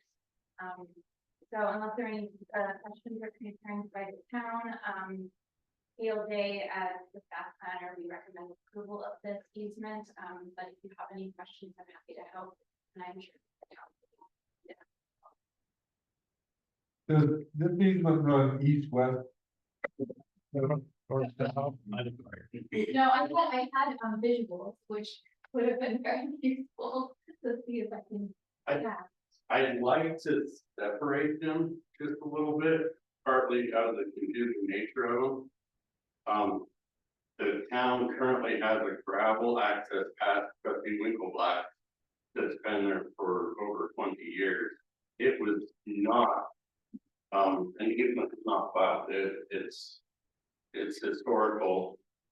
It's just one of those things that we need to clean up. So the water tower, access is there. It should have been granted in 2001, 2002. It didn't get done. We've had the property surveyed to split it. We've had the access surveyed. And had I known, I probably would have asked your attorney to draft it since it's yours and yours, but ours was in a hurry and wanted to bill for it. So we got it done. So that's that. That one exists. You probably should have it so that someone doesn't try to shut you out and make battles. The water line easement is east and west on the north side of the water tower, north side of the water or the property. In the event that the town of Collbran wants to go further east, this will perpetuate the opportunity to do so without going back to who spend on. As we sell both parcels, we just want to clean these things up so that there's not a problem down the road in both cases. Page 130 of your packets includes the draft plat that both of these easements are being proposed on. So they're able to see it. Basically, one of them is the driveway to the water tank. And the second is the water line. Now, will that water line follow the current city limits as to jointly with the proposed subdivision for? So the easement, from what I'm seeing, is currently on Mr. Town's property, which is in Mason County. It is adjacent to, I believe, the land where the Terrell Park subdivision was discussed, even though it's not related. But this easement, though it's in the county, it would be dedicated to the town of Collbran, and you would have access to that land. For the installation, here we go. Oh, you got it. Here. Okay, so this is just an overall map that you can see. So, and the southeast corner where the blue dot is, that corner where the property in question is, in relation to the rest of Collbran. And if you just want to keep going. Again, zoomed in. I like visuals. I like to know what I'm looking at. So if you go back up. Oh, one more down with the highlighted bit. Way to the right, this is the aerial view. So you can see where the current driveway is, and that's where the proposed easement is. And if it's true that it was never properly dedicated to the town of Collbran, then yes, this could be an issue for you moving forward. I would recommend that you make sure that any easement agreement has been looked over, that it is in favor of the attorney to look at it. But yes, this is the access easement. Okay. And this is the proposed plat. It's currently in review by Mesa County right now to split the parcel. The highlighted portion is the proposed easement. And then this is a survey, it just. It doesn't look. That's all I have for agenda item 11. Would that water line easement, or go clear to or past, Oh, just to clarify, this item is strictly talking about that ingress egress. Right. The water line. for the driveway, the Yeah. water line either. The water line is the- Set, okay, so let's go ahead and, okay, okay. If I could just chime in real quick, just to note, I did review the easement agreement, and I don't see any issues with it. I think it properly guarantees what the town would need to be able to use it for the water system going forward.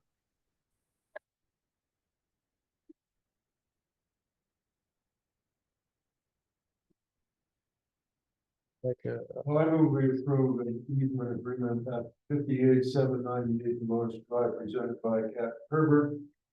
Cat A, attachment A, egress easement agreement between the town of Collbran, Forest Town and Bonnie. and I will second that. Any further discussion?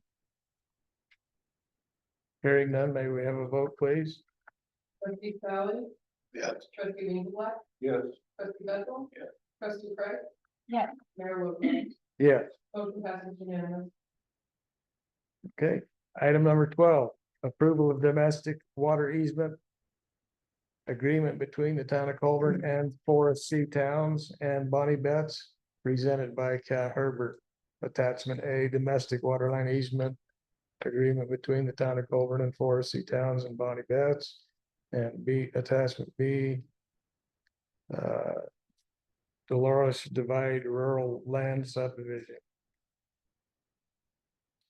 All right, so if you could just look at the last page is, so this is the same plat, but now I've highlighted the 25-foot water line easement running east to west along the north end of the property. This is a consideration of this 25-foot water line easement, again, by the owners of 58798 Dolores Drive, located in Reese County. Between them and the town of Collbran, they're wishing to grant this easement for use as a future potable water system. Accepting this easement would facilitate future expansion of the potable water system to the town of Collbran. And as stated with the previous easement, it would be established in perpetuity and it would remain regardless of any future ownership. So, if you have any future questions for me, I'm happy to answer, but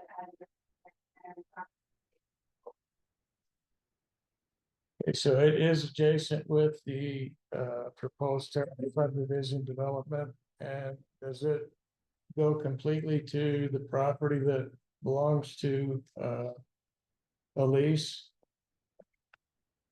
Corey? It goes to the end of this 18-acre parcel. I believe that's a quarter mile. That corner there is the edge of Andy's Carroll Park subdivision. Which would also be. That would meet up with the leases. Right, and then on the south side, we see we see no hurry to do anything else with the remaining 70 acres of the Collbran property. So it's just in the event that we were to get rid of it, there's a lot of houses out Red Mountain. If you were ever to annex that, there was there was a year and a half ago, there was talk with Public Works, former administrator, about a loop back down Spring Street to make a functioning loop at the point of annexation. So in the event that we were to do something with the next parcel over, we would offer the same easement. It's basically just in case you need water or we need water to that property. The reason I asked that, I know on a lease's property going north and south, there is a 25-foot easement that So they could loop right there. it goes right from that corner right down to Spring Street. And that cul-de-sac that's right there. So it's actually behind Norman's neighbor Burl on the other side of her fence. On the back side of her fence, all the way south to the corner that your proposal, there is a 25-foot utility easement there. So you'd have to loop a little bit across what we have now, but be no problem if you wanted to make that. Make that loop, right, okay, that's understandable. So that easement is on the south side of the ditch. Or- This is the very north edge of the 18 acres with the blue dot. It's downhill. It adjoins Lee's Mazzaro subdivision and then Andy's future Terrell Park subdivision. It's right on that. Essentially, if you take the Glenarm access to this 18 acres, it goes from the end of Glenarm along that north property line fence, quarter mile over. And that fence line right there is the city limits as It far is. as, yes, so. Which is why the gray that the property line that's going north and south is what I was talking about. Elise's approximately 13 acres. She's in the city limits as well, so. There's that 25-foot easement there, so they would essentially just connect right there, like you say, and be able to make a loop. So to me, it just makes sense. Well, I know that we approved a domestic water easement agreement between the town of Collbran and 4C towns and Bonnie Betts, presented by Cat Herbert. Attachment A, domestic water easement agreement between the town of Collbran and 4C towns and Bonnie Betts. And B, attachment B, the Lawrence Divide Rural Land Division. I'll second. We have a first and a second. Any further discussion? Hearing none, may we have a vote? Trustee Bethel? Yes. Trustee Valley? Yes. Mayor Wilcox? Yes. Trustee Winkleblock? Yes. Trustee Brett? Yes. Motion passes unanimously.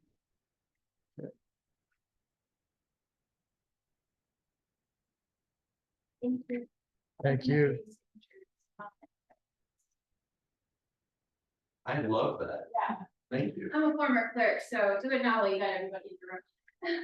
They're right there ready. It's me that signs them. I'll sign them when they're ready.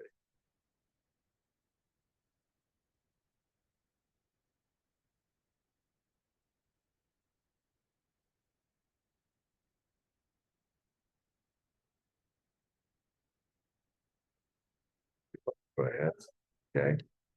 Item number 13, resolution 2025-010, a resolution of the Board of Trustees of the Town of Collbran, approving the transfer of $9,000 from the town's general fund to the water and sewer fund pursuant to the previously approved exchange with Kendall and Teresa Wilcox for the dedication of a 10-foot strip of land located in the Terrell subdivision. So being part of that, I will have to recuse myself and let y'all discuss and vote. And you can, I guess, explain that as the mayor and the planner. I guess it's gone before, so.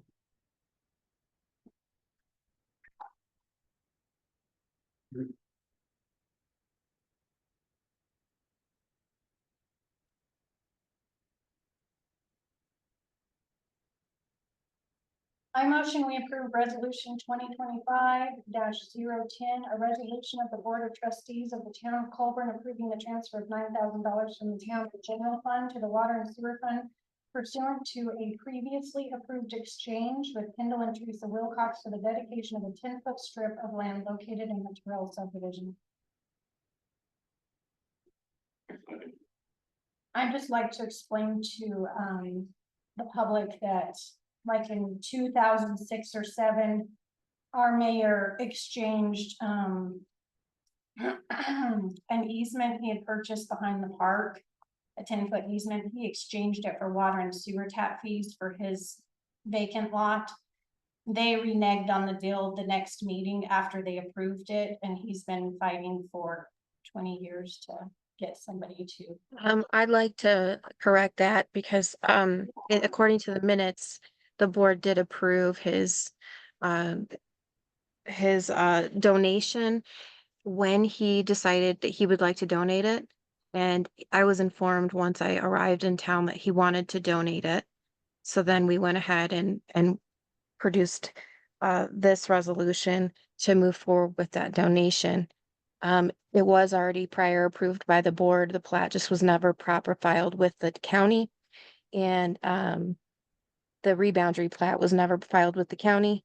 And that was because it's my understanding that Mayor Wilcox and his wife were not ready to make that donation until recently, and now they would like to make that donation. But the board would need to approve the $9,000 transfer from the general fund to the enterprise fund. We have a motion and a second. Dusty, if there's no further discussion. Can we get a vote? Trustee Wendell-Walker, Yes. trustee Price, Yes. trustee Bethel. Yeah. Trustee Sally. Yes. Motion passes.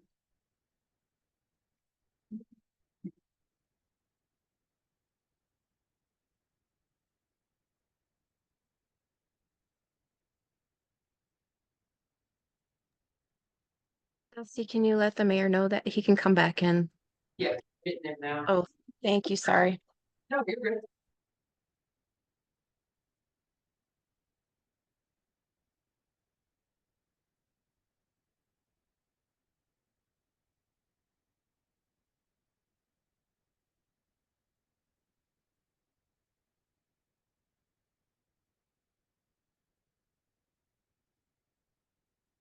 Okay.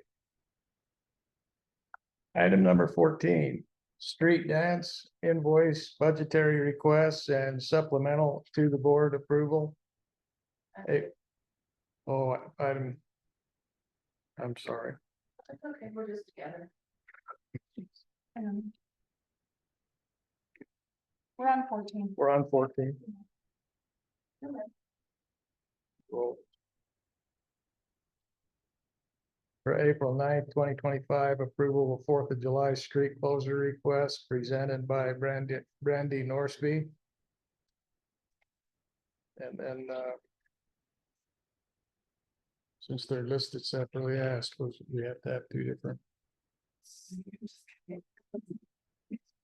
We sent in a new street closure, you guys should have that already. And yeah. And then we sent in I brought in an invoice for the band and have the insurance. The insurance is only $186 to insure the parade and the dance. Through the So we have not approved, No, this, we have. okay, this, because the way it's worded is it says a request, a supplement to board approved street closure, but we haven't approved a street closure. I know. Go ahead, we did approve the street closure as it's changed. Thanks, people that. So they brought in that and did that. Yeah. Yeah. Okay. It would be shut off by the street. Yeah, I went back and watched the video though, and we had not approved it. We tabled it. And that's what it says in our minutes also. But it's correct, that's taken. Right. And then, I have the insurance and then there should be an invoice for the. Yeah, we have the invoice for the band, Yes. $1,000.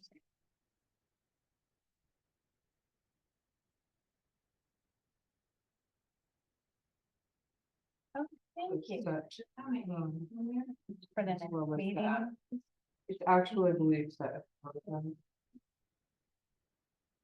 Oh, I think that's what that supplement means. Right. They're requesting. They're requesting. As well as, I believe, the $186.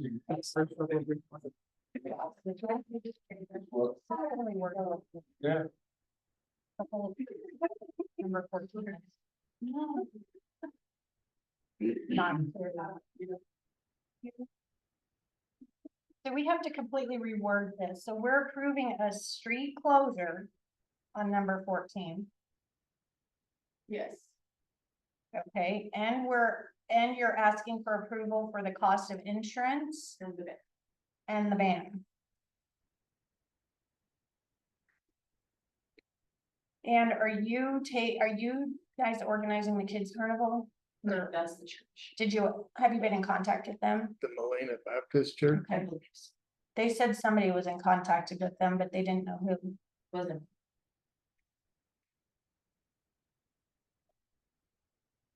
Okay, Because I'm wondering if we can ensure that with that same umbrella. This, Mhm. I would imagine that if they filled out the same form and added it to ours, or I could amend it and put that in there. But that's or do they do it here? They don't have a closure or anything. They They do the park, they go to the park. yeah, because I could. Refill out that form tomorrow and request the insurance, include the kids. Carnival. Okay.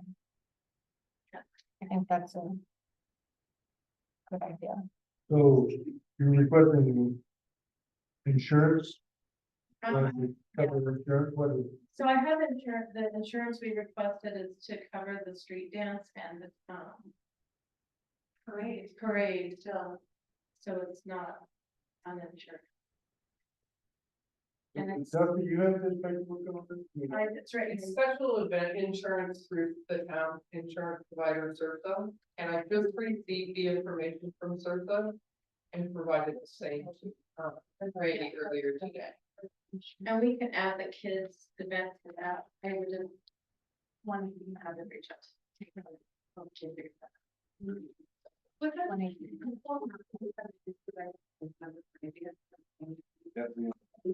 Yeah. But they've been sending the parade.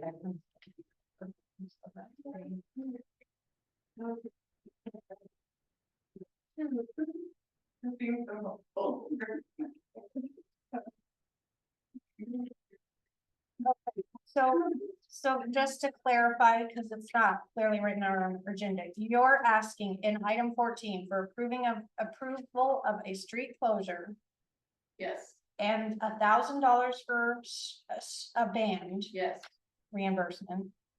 Have you already booked the band, or will you be paying the band directly? I have booked it, but it has not been Been paid? Okay. Yes. I didn't know what that. We could get a cover.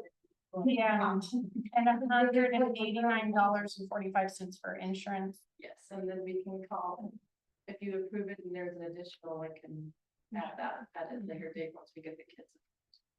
Okay, yeah, we can definitely amend it, okay. Alrighty, I motion that we approve the street closure. Oh, what time is this? Where's your application for the street closure? It's right here. Which is the same one you reviewed back in April. The only change to the application is the actual map where they show that High Street will remain open. Right, so there's, I guess, a safety concern with you guys closing at 6 and the rodeo starts at 7. So is there any way we could amend that to 8 to midnight? And you have a 4-hour ban, so that would still cover 4 hours. We can change it. Oh, sorry, okay. Well, we still need to change. So it. I will have her change.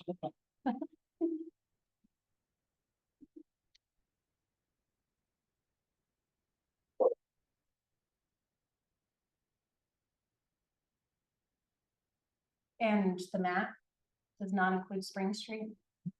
It's just High Street. It's just High Street. And there's no alcohol. No, that's what our businesses are for.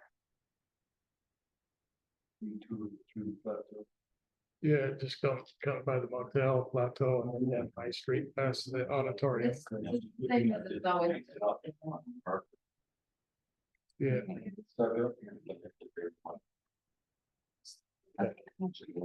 Thank you. No, I'm sorry. I motion we approve the street dance. The board taking into account the comments made earlier about the public not wanting to be down from the board. This is the only people that have stepped forward to put on the street dance. So I don't know what we can do. We can't make them decide to change. I would ask them if they would consider the third. Well, we always go on the fourth. This is all. Because, yeah.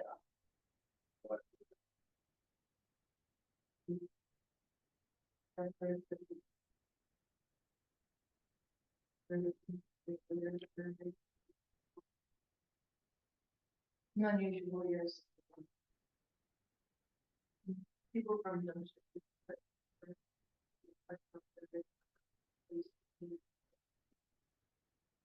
If another committee wants to coordinate to plan one on the third, there's still time. I'm just asking if you're taking into account whether it's. Well, we have, yeah, I understand. I'm just trying to move forward.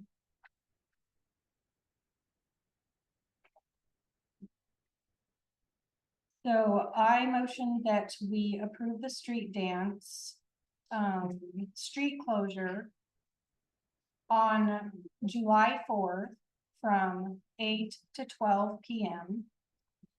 and supplement the price of $189.45 for insurance and $1,000 for a band, which will be invoiced directly to the town.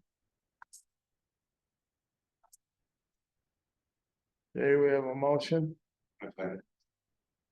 and a second. Is there any further discussion? Hearing none. May we have a vote? Trustee Staley? Yes. Trustee Lincoln? Yes. Trustee Bethel? Yes. Trustee Price? Yes. Mayor Woodcock?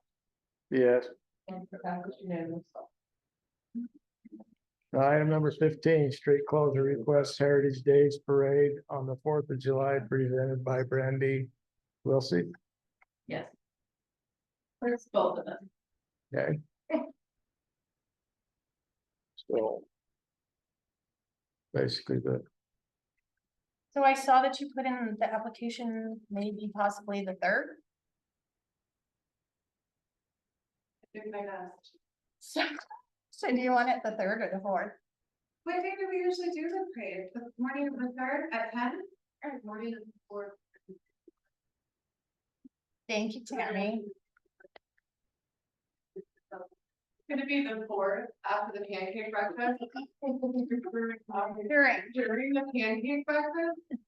You guys, That sounds good.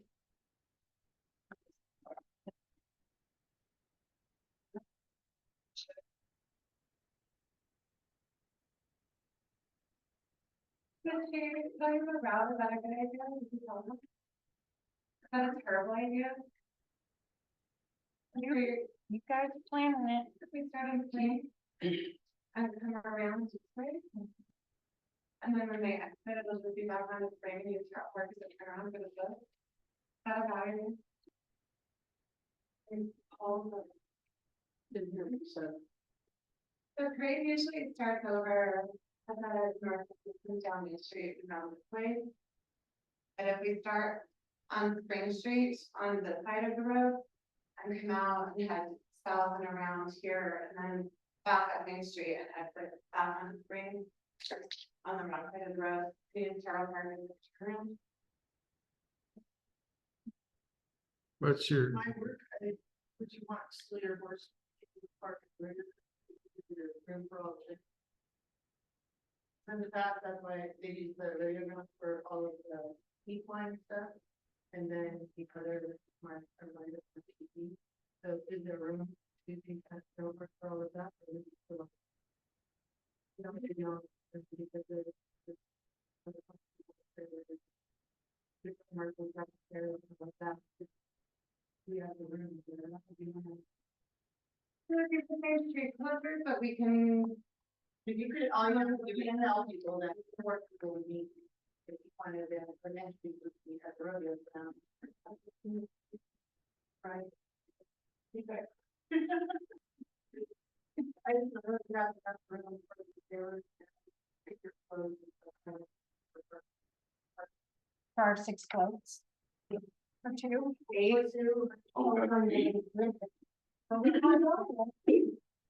They could probably line them up from that cul-de-sac right up there. The end of the street in front of Carroll Park.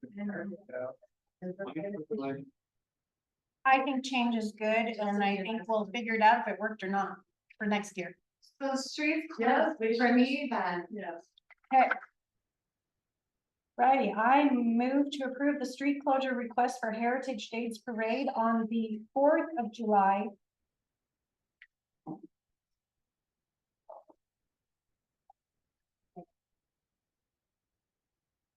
At 10 a.m.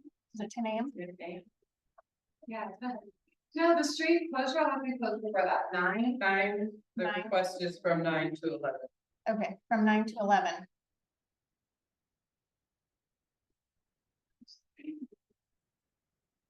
Second.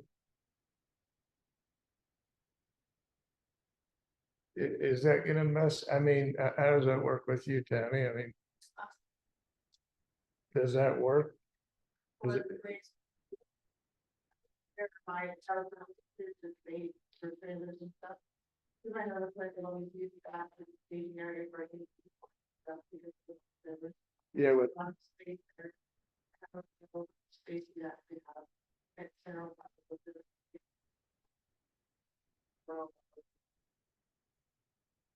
It's a huge parking lot. I'm scared. Really. Really, all right. Nice. we don't have any events, so. Well, sorry. Everything over there. The mutton busting and all that. Right, did you? Yeah, okay. All right, so we have a motion and a second, is that right, Gary? Yeah. Okay, any further discussion? Hearing none, may we have a vote, please? Trustee Bethel, Yeah. Mayor Wilcox, Yes. trustee Winkleblack, Yes. trustee Stout. Yes. Trustee Craig. Yes. Motion passes unanimous. Just wanna let you know that we were donated a pig, King Street Liquor and was donated a pig from Mark London. We're gonna do a raffle for the FFA kids, all of the seats are gonna go to FFA kids. And that'll also be announced. You mean we're not gonna have a grease pig contest at Terrell Park? I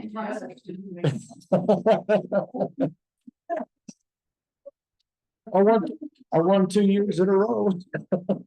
What did I get greasy?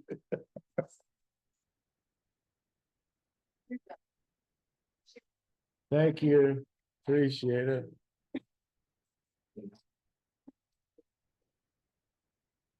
Okay. Yes.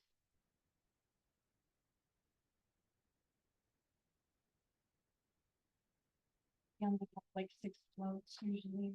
Plus there's a button and all these other streets that people can park on or do whatever, you know, I think. You know, let the kids have the park and everybody that has Maybe trailers, we can direct the traffic to that. Parade. you know, We could ask Jeff, the previous deputy marshal, if maybe they could turn around in his paid parking lot up there. So.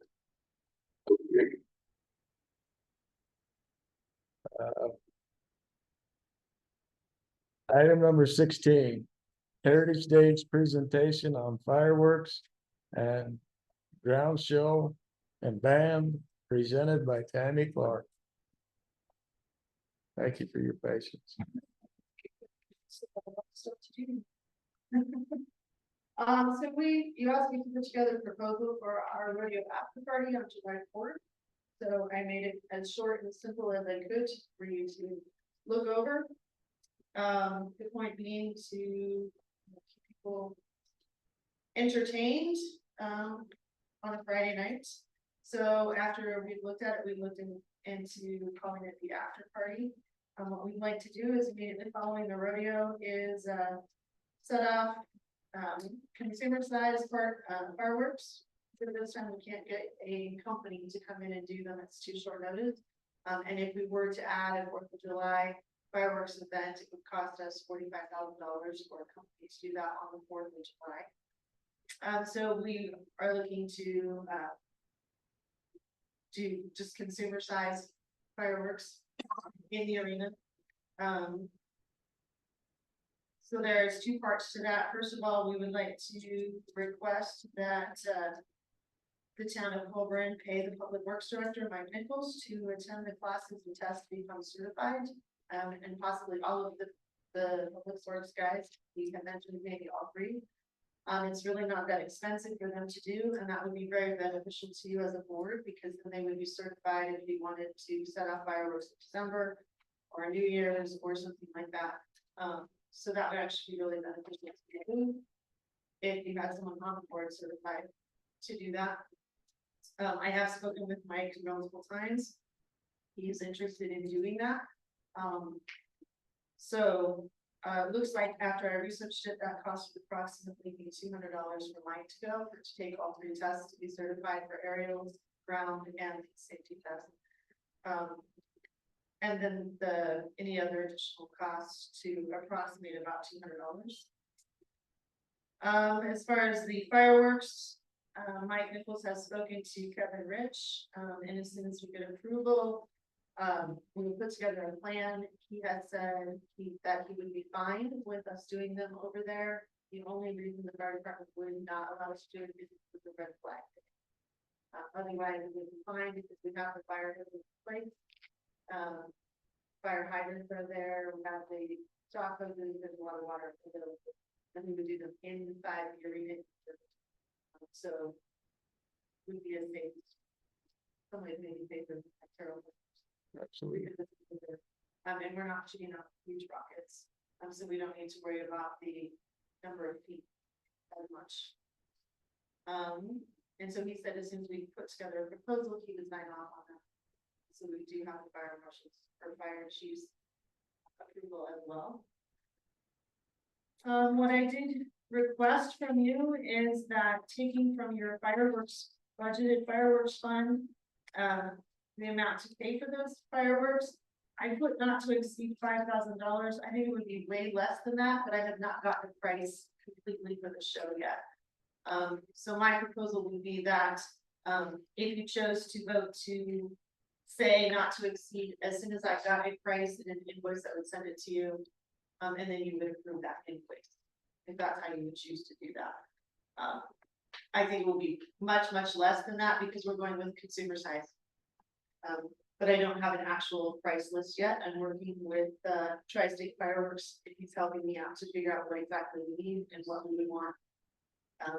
So since you can't really put off your fireworks for 4th of July like you had originally budgeted, my request would be that as a town, and we would give you full billing. This is produced by the town, promoted by the town, to allow those to be put on and whatever that cost would be. But I would make sure it would not exceed more than that. And I don't think it will be anywhere close to that. Money amount.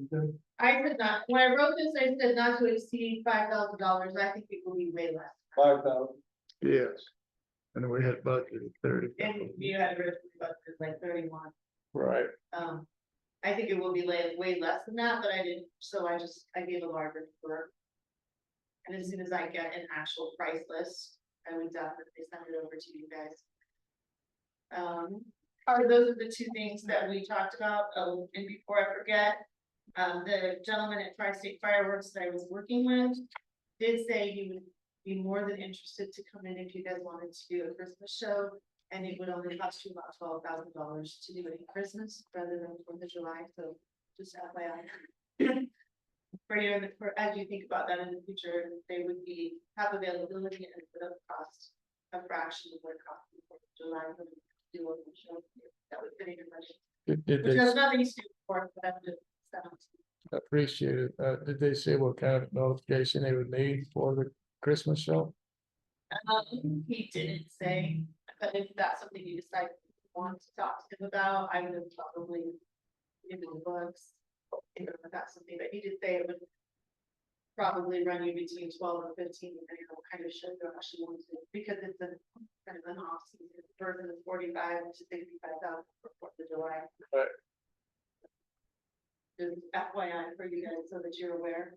Okay, So those are the two cost items that we're looking at. The third thing this evening is, we are looking to have a beer garden on the 4th of July only. So I did submit a special permit license for a beer garden at the rodeo grounds, so you should have received the permit and the diagram to show what that would look like, where our fence would be, and how that would look. So we would have fencing or barriers all around the concession stand area, including the fence to the arena, with an entrance at the concession stand and an entrance at the far end where the beer stand would be. We will sell wristbands for $1 a piece, with an ID. Only individuals with a wristband will be able to purchase beer during that time. The concession stand will be open, so there will be food available at the same time as well. The security will be the deputies that are on call. If we need more than that, we can certainly address that issue. This would be only the item 4th, not 3rd.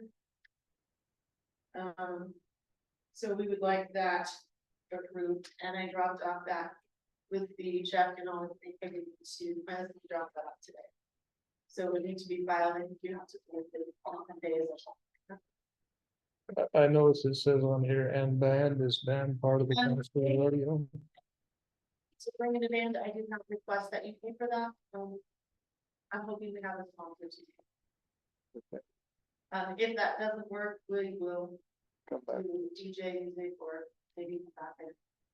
But I know you have a lot of expenses, so we're looking to find a sponsor instead of asking you for that. We would rather promote you as the fireworks sponsor if that's something you're interested in. I appreciate that. So this is a 1 or 2 time deal. It would be because it's on a Friday night, and probably next year it's on a Saturday night to have this after party on the 4th. It would not be a reoccurring event anytime that the next day is a work day. So it's kind of a special circumstances. Fridays and Saturdays only happen every 7 to 8 years. So that's why we're adding that to the board. Okay. So those are the 3 items that we would like you to consider this evening: the approval of the special event permit, approval of certification of Mike Nichols for that, and then approval of funds for purchase of the fireworks. Pending an itemized list, and then I do have approval of the fire department. I can get that in writing when I meet with Kevin first. I would like to see Vic, or whatever, if it's only $200 to have the staff certified, so that in case Mike is sick or something happens. Is the staff working? I call. Is staff working on 4th of July for 4th of July activities? I believe traditionally they've been asked to work. Yeah. In the past, they have. But it's but I- it's different now because the town has Stuff out. to pay for them. So to me, I'm crazy. To me, that would be up to the committee, or I'm pretty sure, the city boys would give out trash cans and whatnot. But in working holiday, I'm just asking because, if they're not required to, then because we're not doing anything this year. This is not us, this is you guys.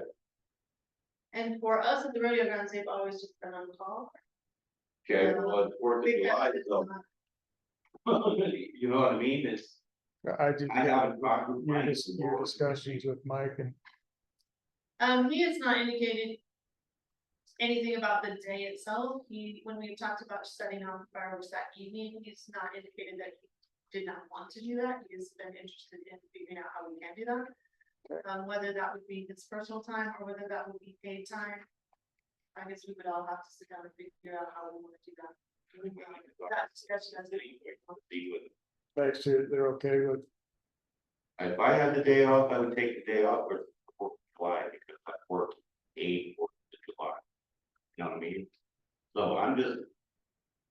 I have to look at them too, to think about that, because I work for a living just like everybody else, and if I can take a holiday off, I'll take it off. You know, I think, I don't know for sure, but I think some bases, or sometimes in the past, they've taken a day off in lieu of. correct. But I think we not talk with them Yeah. and get it, something. Well, we can still approve it pending. I Public. mean, whether Works you get it consent. certified and it doesn't come in front of twice.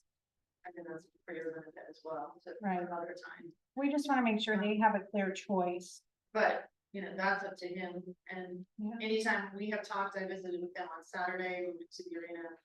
To go over some other things, and he didn't indicate that he was not willing to do that. But that was something. I'm in agreement that, yeah, they should have a choice, but I think it would benefit us as a town to have them certified. Because in the future, it's not gonna be on a Saturday or, you know, whatever, so. Well, it's still evening, it's not their hours. Right. So they need to always have a choice. Yeah, absolutely, if you want to be certified for it. Right, Not, hey, which, you're gonna get certified because right, but Mike has indicated that he would For like, me, he has said he was interested in doing that. okay, so we can make it part of the motion that we, talk with Mike and we. pending public works. I have a question, is the Red committee gonna be responsible for the liquor license for the beer garden? Yes, that's what I was submitted. Well, my concern is that Mike goes there, getting paid to be there by the town. Then the town has a liability factor going into it. And if he's doing fireworks and we had something go right with the fireworks.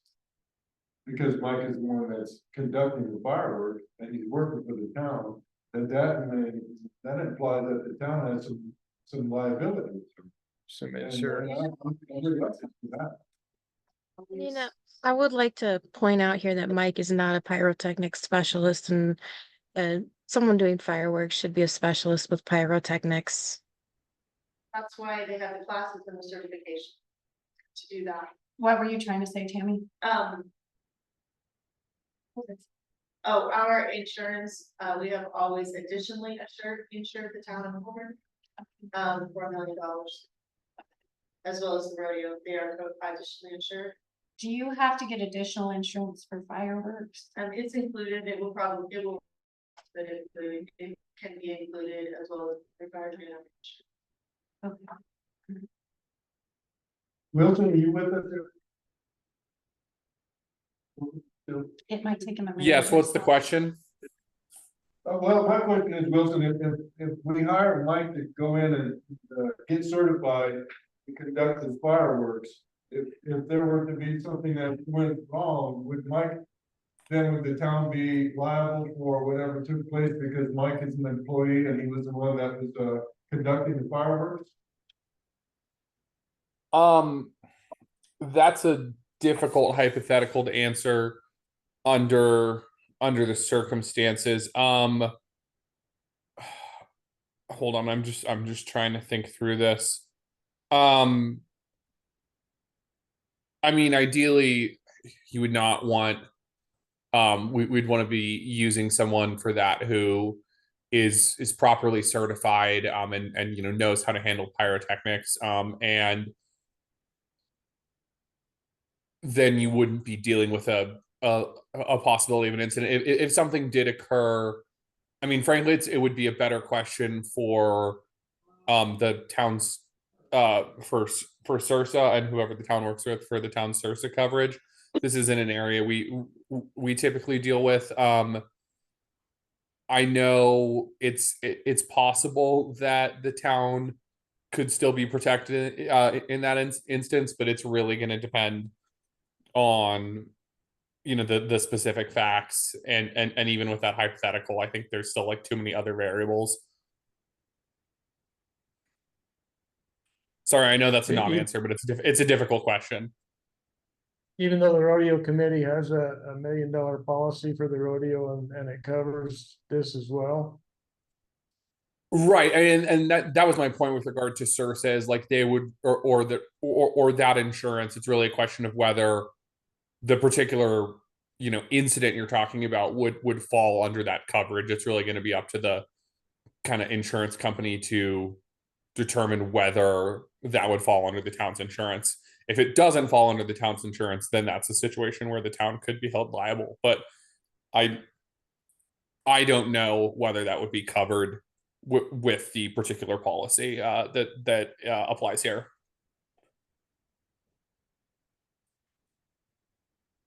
Thank you. Angie, did you have any further input? Just that I think, an experienced pyrotechnics professional should be someone that you would hire for, to manage a pyrotechnics show, and that it should probably be a third party just to avoid the opportunity for liability. That's all I have to add. Thank you. This is a ground show, Tammy. Thank you. This is consumer size, this is not a pyrotechnics show, it is not $45,000 pyrotechnics professional show, this would be consumer size that you can set off in your backyard. And once Mike or whoever chose to take the class and then pass the tests, there are 3 tests to be passed, certified by the state of Colorado, then he would be considered a certified professional at that point. And again, these are not professional pyrotechnics mortars, these are consumer size. If we brought in the professional product, we're looking at $45,000 to bring in a professional organization to do so. We cannot do that at this time because they are all booked if we have the budget to do it. Yeah, like if we do the Christmas show, then they would have their own certified pyrotechnic person and insurance. Professional company, tri-state. Right. They would bring their own people. Right. Okay. If there's, oh, Melanie has a question. Melanie? Is there any reason why Mike can't go get certified on his own and work for the rodeo committee in a non-employee Status? Yeah, and then they just request additional funds to cover that. That would probably be the time we have to talk to him about that. Okay. I think that'd be fair enough. Because then he wouldn't be working as an employee of the town. He'd be doing it on his own. So if the town buys these, and you don't use them because there's a red flag, yes, would you store them for the next year? We would probably return them to you if you purchase them. Can you return them? No, I don't. I thought we return them, but we'll just turn them back into the town and then you would. If you purchase them. Okay.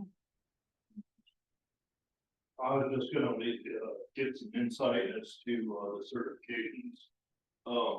Having worked with explosive certifications for tunneling for the company I work for, they if you get certified, it's your signature on the line, something to provide. Even though I work for Union Pacific Railroad, if I were to set an explosive for a tunnel and something goes awry, Union Pacific is not covered. So depending on the explosive certification, aerial, ground, the fireworks, if Mike were to go and get certified, he would be on the line, his signature would be on the line. But not having that certification, I would not know. I just know for explosive certification, which is really close, it's the person getting certified is the one taking on responsibility.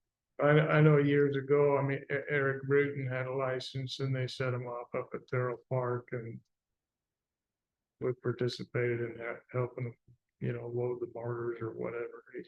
He was the leader and took over. But Yeah, so that's the way the explosive certifications for tunneling works is it's the person that gets it, not, even though Union Pacific paying for the certification. It's the person getting certified as it has obtained the response. I would recommend very strongly against having any member of the town staff do any type of pyrotechnics show, either in their capacity as a staff member or personal.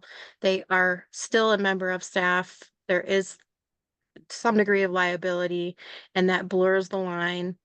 And you know, a member of the staff cannot also work separately as a contractor for the town on another project. So there's an issue. There's very blurry lines there. I would not recommend it.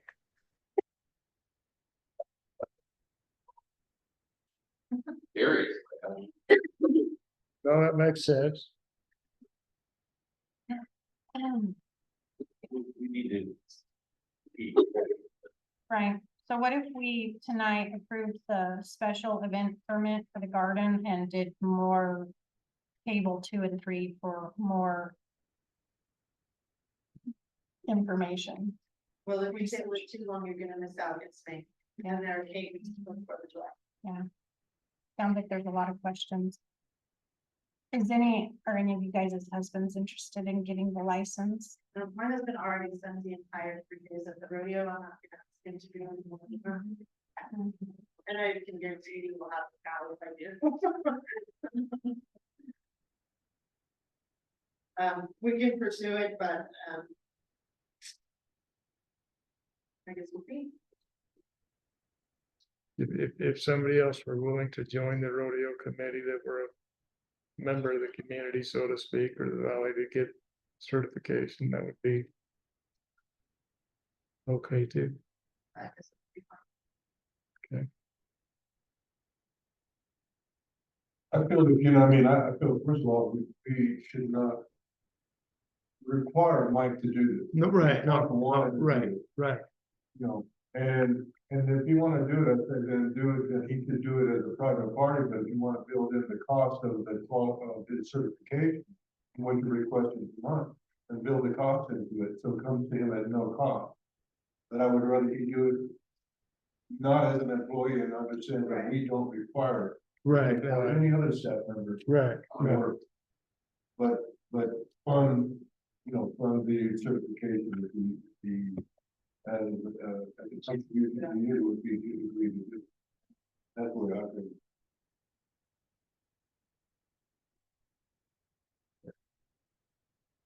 You building the certification cost, you already have it in your proposal anyway, right? Right. So regardless of whether Mike does it or not, if Mike does it, he does it as on his own.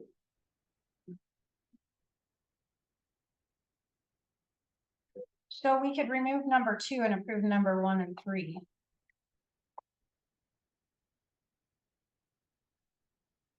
And then I guess you could pursue asking him on his own if he wants to do that. I can do that. So, Or asking his brother to do mhm. it. That's possible. So loaning the bucket truck. Okay, so do we have a motion of?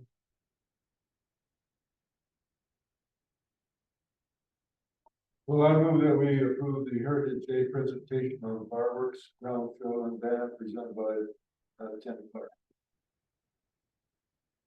Yeah, motion. You understand it, we said that Mike does it, he's not doing that as an employee. Right, I would ask that you get specific by saying approval of special permit for beer garden and approval for funds for purchase of fireworks not to exceed $5,000. It's in in our proposal. This is the proposal under. number 1, number. The price is actually not monetary request. Okay. So, I move that we approve the Heritage Day presentation of fireworks, ground show and band by Tim Clark. 1, the approval of special event permit for beer garden. 2, approval of certification of Mike Nichols, should he volunteer to do it on his own? And, I would just give them. okay, we'll get them. And then 3, approval of funds for purchase of fireworks, pending approval of local fire department, not to exceed 5,000.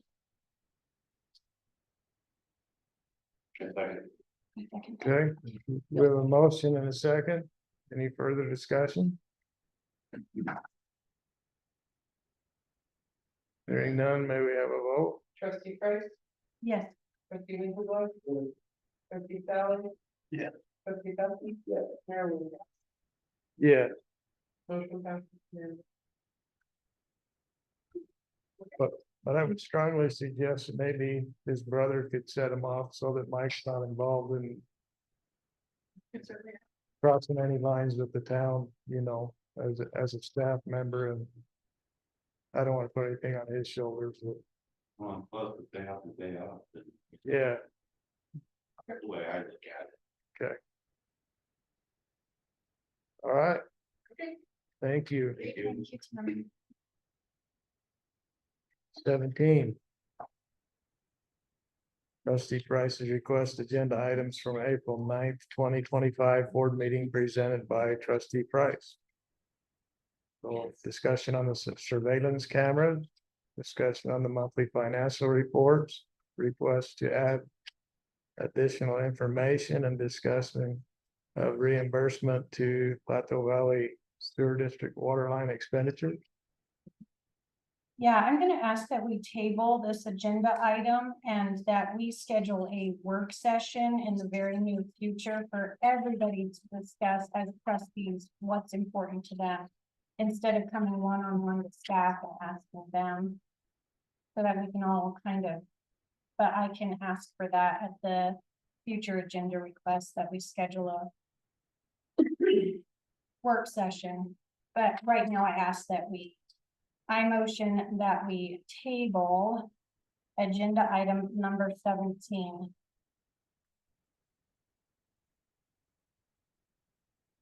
Okay. I'll second that. We have a motion and a second. Any further discussion? We have, Well, It can be next week. down under future agenda requests, maybe we can hack out a date. Are you tabling that to a date certain or tabling that to a date uncertain? We are tabling it. Good. Just period. to a date uncertain. Sure.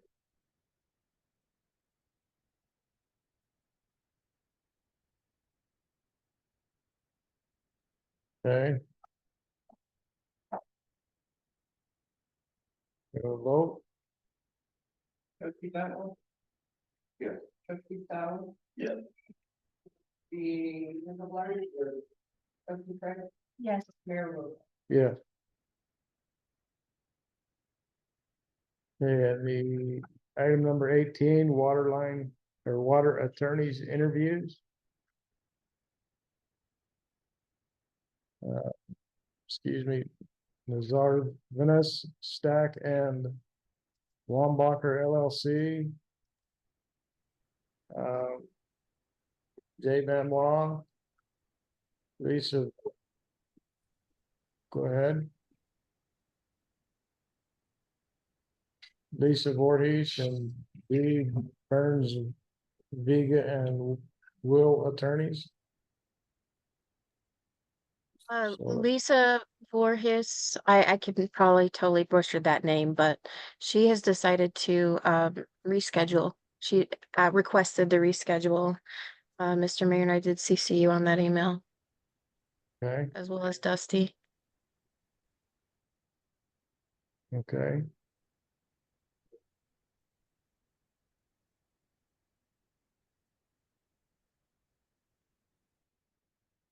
This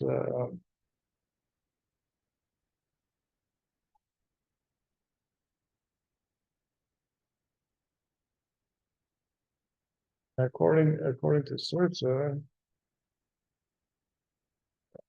we should not go into executive session.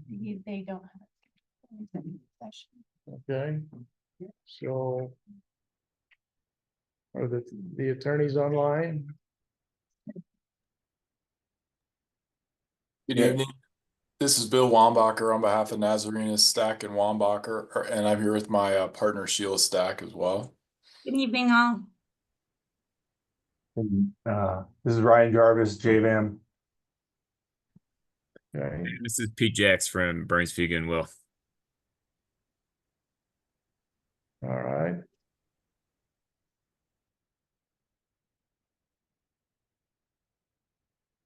And I wish we had the video, but No, I'm trying again.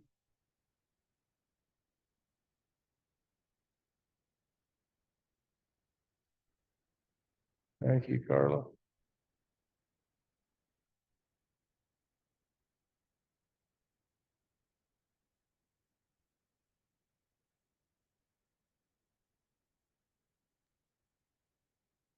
Well, you're gonna have to keep going.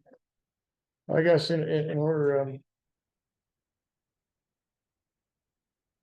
that's other than your specialties and years of experience. I know that water takes a highly experienced attorney. So.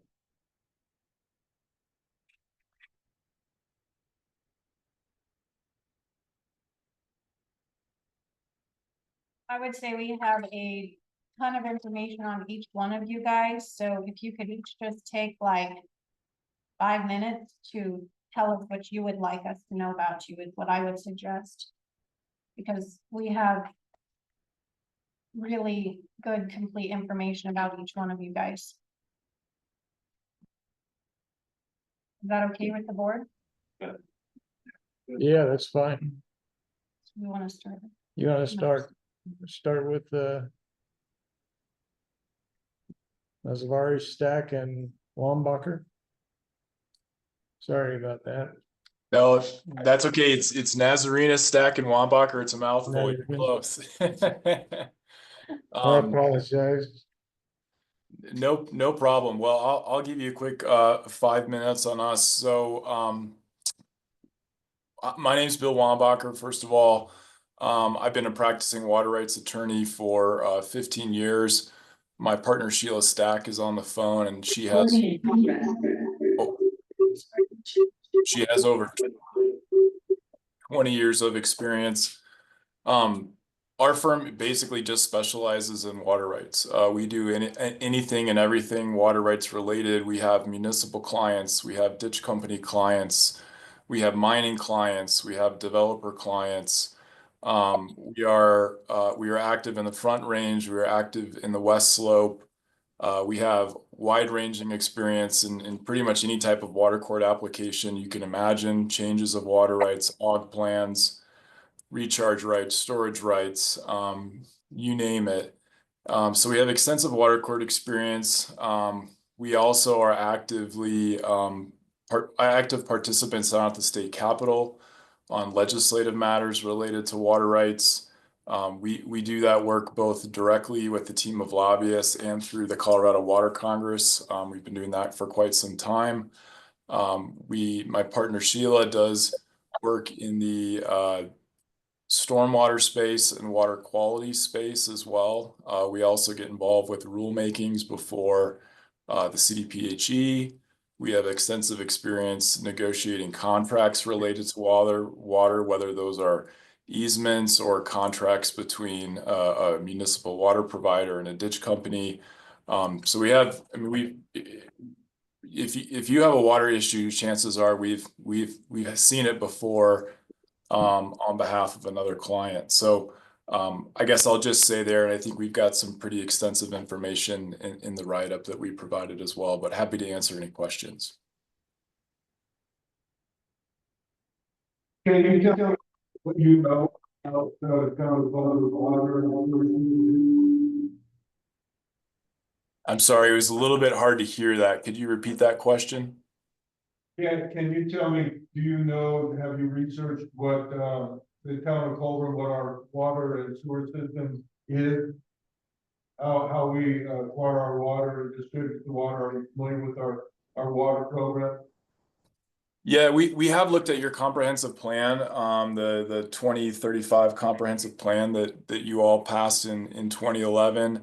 You know, my general understanding from that document is that a lot of your water comes from springs that are collected in pipe throughout the area and brought directly into your water treatment plant. I understand you have water rights in the Hoosier Ditch as well, and you guys have a project coming up, it sounds like, where you want to change the point of diversion to bring that closer to the treatment plan. So that's a change of water rights case, and we have quite a bit of experience there. So that's my understanding of the system, but again, that's just based kind of on our review of publicly available information.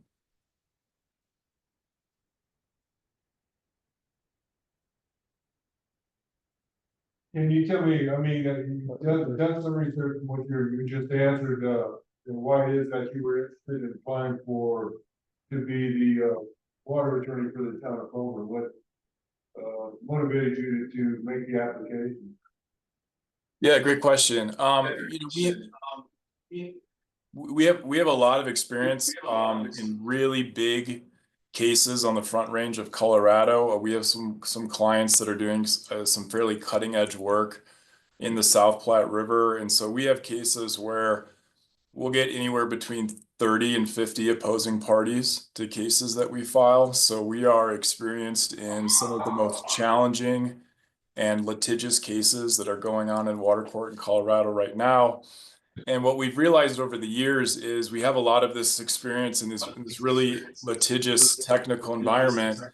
And we felt like that's something that we could bring to the West Slope and really have some positive outcomes for other water districts on the West Slope. And so we've been looking actually for other municipal water clients that we can bring that expertise to and help them achieve some good results on the West Slope. And so when we saw the RFP for the town, that's something that caught our eye. And which municipalities on the western slope have you worked with? So when I first started my career, I worked for a firm that did almost entirely West Slope work.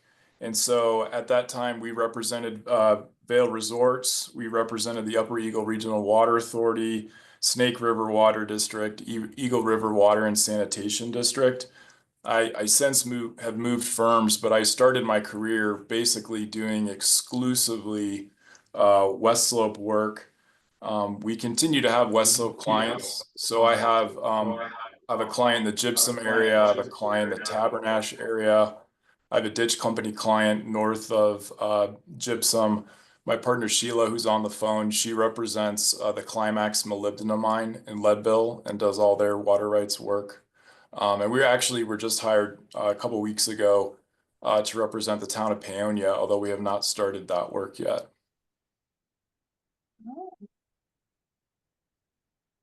Where is your firm located? We're in Greenwood Village, so the Denver Tech Center. Okay.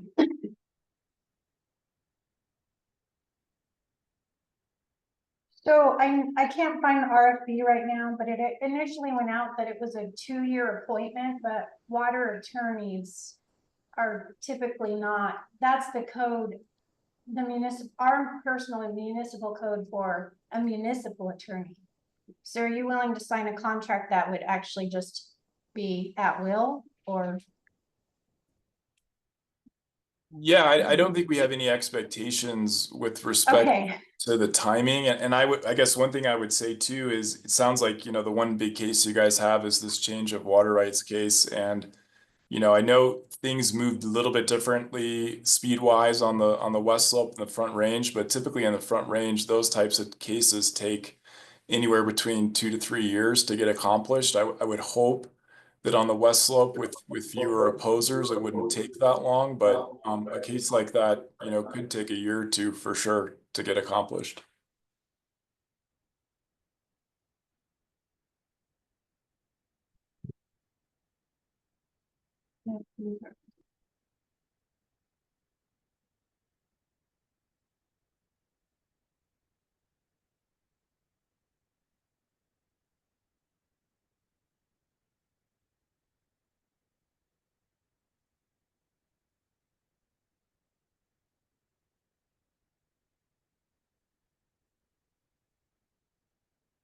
Anything else? I don't have any, I mean, we'll ask the same questions of the other law firm as well, right?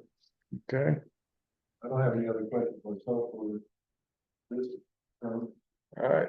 Thank you very much. Next would be JVAM Law.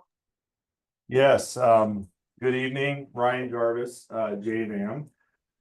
So a little bit about myself. I live in Basalt, so JVAM's largely a West Slope firm. So Basalt, Roaring Fork Valley.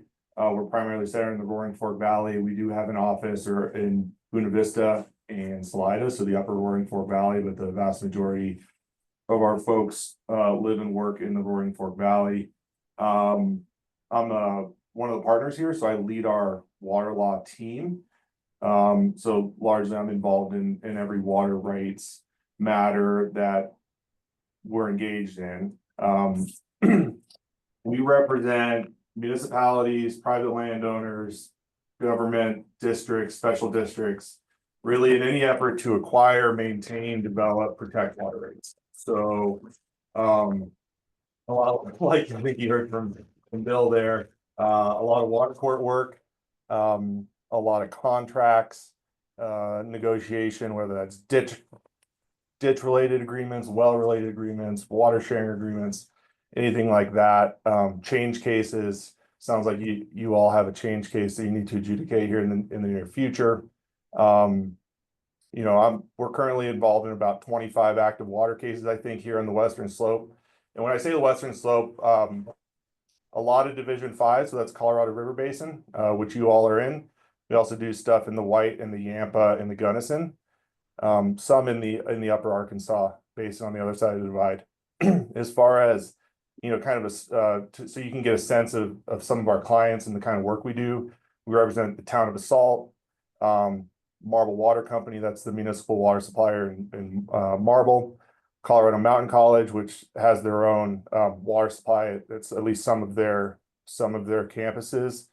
Copper Mountain Metro District, some other metro districts here and there. Various HOAs. A lot of HOAs have their own water supply systems in Western Colorado. So we work with them, and a lot of private clients, you know, Iron Mountain Hot Springs, in Glenwood Springs, golf courses, etc.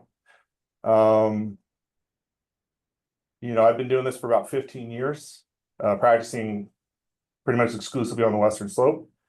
And I would say that, you know, we are about 17 lawyers at the moment. And so we do water law, we do a lot of other things too. So our firm can certainly handle anything else that might come up, you know, either tangentially related to water or even unrelated to water. We have the experience and the expertise to do that. So that's JVAM and myself. Thank you. Questions, Gary, or? Well, you know, I would ask you the same question in terms of, in your research, what is it that you know about the town of Collbran's water and wastewater system? Yeah, so I did spend some time looking into it, again, publicly available information as far as I can glean off state records. So again, it looks like there's a handful of springs. I think they're called Hill Spring 1, 2, and 3. And there's also a Hillside Spring pipeline. And obviously this ditch right that needs to be changed for operational reasons. So, you know, I read some division of water resource records, and so I'm generally familiar, I think, with how you guys operate, but again, from publicly available information. You know, I'm gonna ask you a question I didn't ask the first gentleman. You know, have you taken a look at what's happening around Collbran in terms of proposed developments and demands that might be made for our water, you know, in terms of some housing developments that are being anticipated? No, I'm not familiar with specific projects or plans. No, I'm not.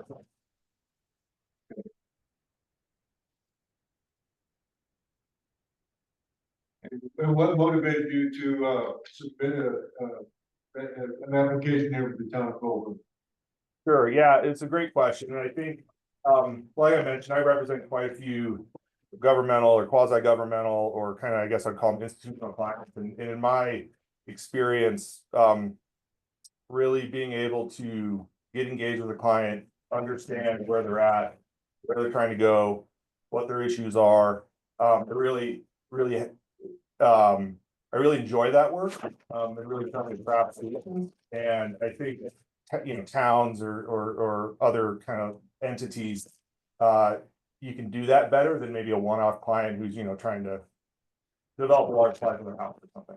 And I find that type of work rewarding. So anytime there's an interesting project that presents itself, like down here, I try to throw my hat in the ring.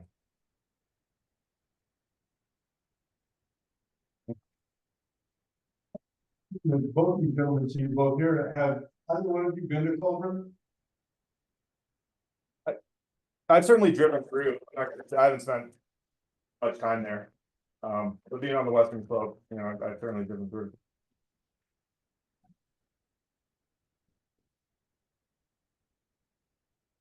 That's all I have. Okay.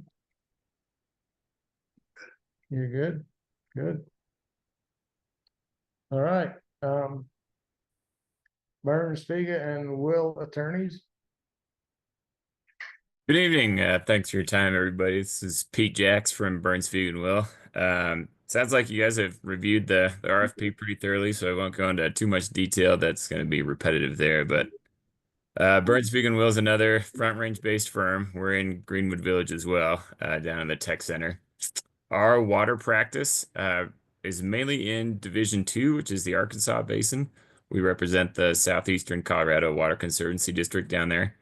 And we have various clients around the state as well. Division 3, which is the Rio Grande. Our West Slope practice is mainly Division 6, which is the White Yampa. We're helping out the Moffat County adjudicate an area-wide augmentation plan. And that was part of the reason that we responded to the RFP for the town of Collbran, just because we enjoy working with smaller water clients whose needs we can kind of understand a little better than some of the larger corporate clients that we deal with. Myself, I'm a Colorado native. I've grew up in Denver and spent some time in Alaska and Montana as well, but I've been practicing for the last 4 years, and my partner, April Hendricks, who's the supervising attorney of our water practice, has been practicing water law in Colorado for the last 13 years. We work closely together with all of our water clients across the state on all types of water issues, changes, augmentation plans, conditional rights, sort of the whole gambit. And we generally like to, develop relationships with our clients. We're very close with our client base, which is why we like to sort of keep our profile a little smaller, as it were. Yeah, I think that's the overview of us. Happy to answer questions. You might have answered this, but does your law firm only handle water? No, so Burns Feig and Will's full service. Our main practice areas are water, natural resources, and environmental law, but we also have a business litigation and transactional practice.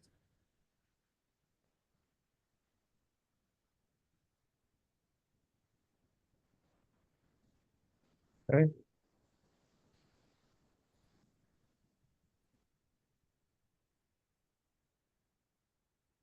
So have you made yourself aware of the town of Collbran's water and sewer system? Yeah, it sounds like we all looked at the same materials. Sounds like the municipal system is based on spring rights and the Hoosier Ditch. And there's sounds like a pretty imminent need to get working on a change of the Hoosier Ditch for a little more operational flexibility in the town's water system. But yeah, I would echo the same two answers that Bill and Ryan gave before. We're all sort of looking at the same publicly available documents.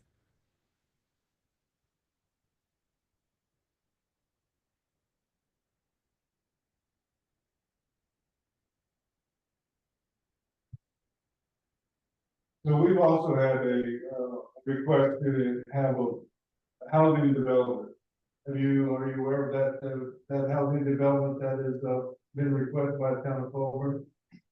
It's not been approved, but it's kind of out there in the wind.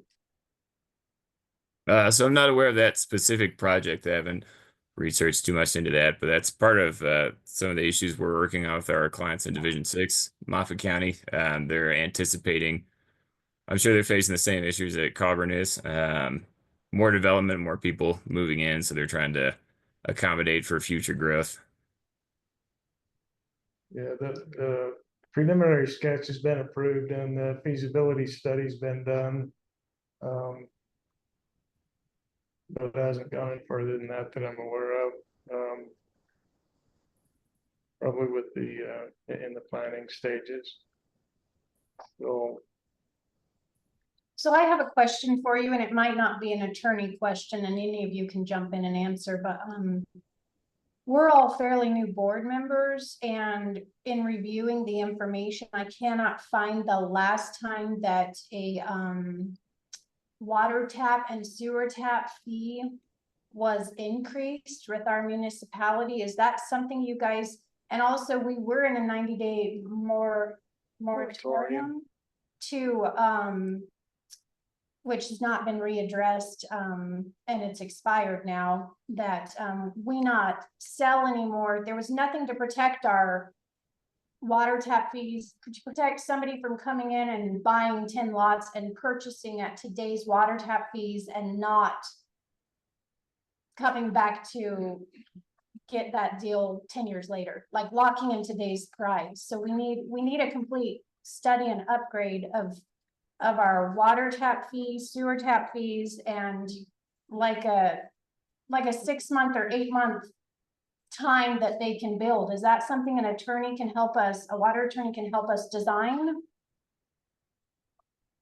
Well, speaking for myself and our firm, we have helped several clients on the Front Range, especially in the Douglas County area, with developments and entitlements, with water tap fees in particular. So I'll let the other folks chime in as well.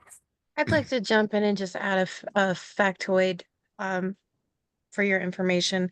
There is a water rate study that's occurred, and the results have just not yet been presented. So that piece of this is already taken care of. I guess I'll just add, and it sounds like, I was just gonna say something along those lines. You know, I've had clients who do water tap studies, right? And there's consultants that can help with that. And then the broader issue of you know, dealing with new developments that come on and how does that affect the water supply and the system, and is it sufficient to serve that? Those are things that, at least I've certainly addressed with clients, just going through one right now with a municipal client. So we're definitely well equipped to kind of engage in those issues and help the town make informed decisions. Bill Wambacher here. The only thing I would add is, you know, there is a lot going on politically right now related to tap fees. There was just a tap fee bill that was passed. I believe it's now on the governor's desk, about restructuring how tap fees are done for Title 32 special districts, and that obviously wouldn't apply to the town. But there's been a lot of conversations about state rules that will dictate how tap fees should be set by special districts and others. And so that political conversation that's been going on with respect to special districts could easily get expanded to apply to municipalities going forward. And so there is a lot of pressure in that space right now. And so I guess I would just say it's something that to consider carefully as you guys are going through this exercise and figuring out how you want to set up these tap fees going forward.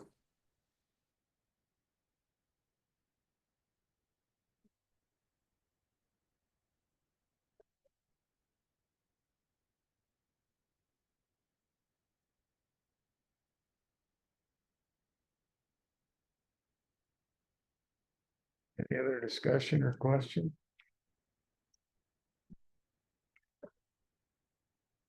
Well, thank you for your time, and I guess we need to .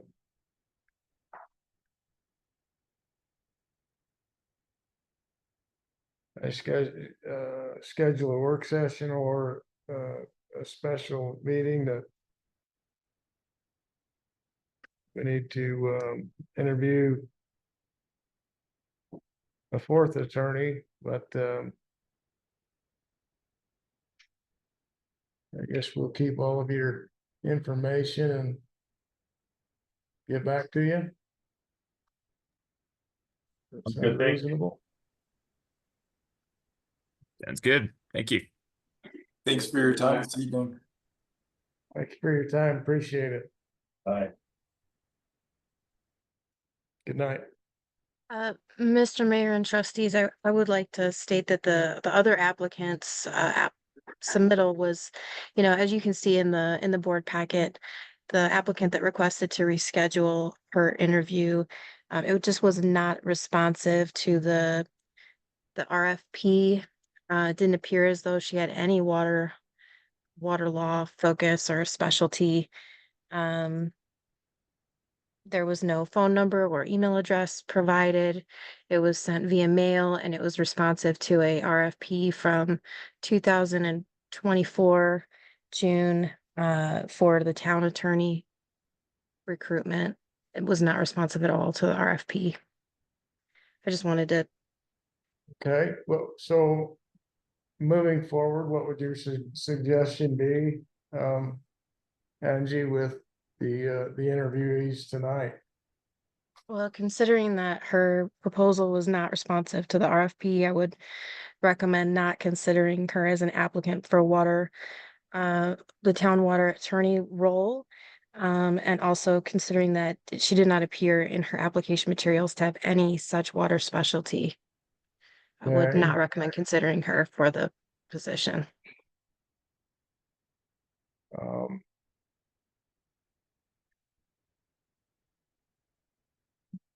You think we need to have a special meeting or to make a decision? There is an executive session on here on the agenda for this evening to discuss with the town attorney the next steps in, moving forward with an employment agreement with a town water attorney. Okay. So if you all wanted to go into executive session, we could do that and discuss with the town attorney, Wilson Scarberry, how to move forward and which applicants you'd like to make the offer to and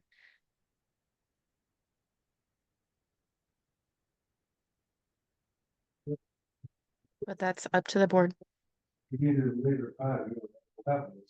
Right. Yeah, okay.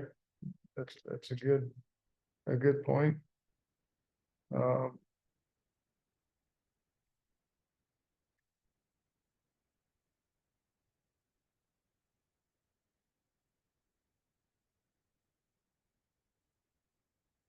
So if we could put you on hold and then we'll go into executive session and speak with our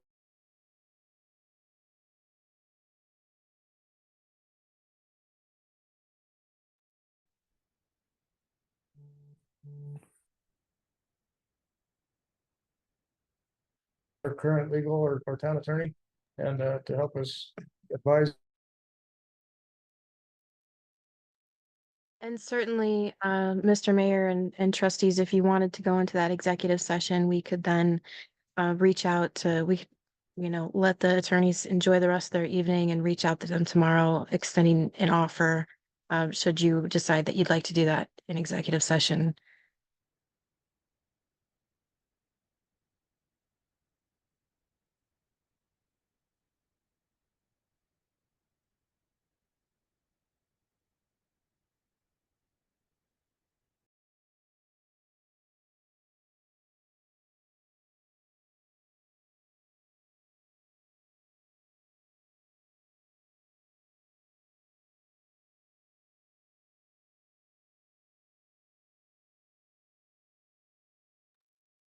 You guys everyone lose the feed to the town? Okay. Yeah, I was just about to say, Yeah. looks like they're Sorry having about that. issues. Angie, you're remote tonight, right? I am, yeah. So I have excellent bandwidth. Right. Angie, do you know who's whose internet service the town is on? You know, Jim, I couldn't tell you. Okay, I'm just But- wondering because I'm monitoring Optimist Network right now, and I'm having a tons of communication problems, so they should be back online soon.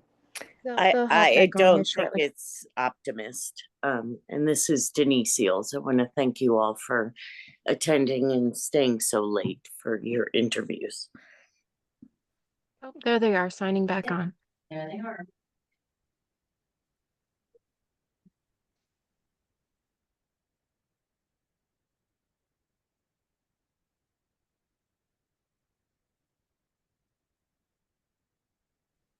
Okay, yeah. Okay, we're back up and running. Sorry, we had a technical glitch on our end. So we're on a 5-minute recess. I think. He's decided 10. 10-minute recess. Yeah. I would let.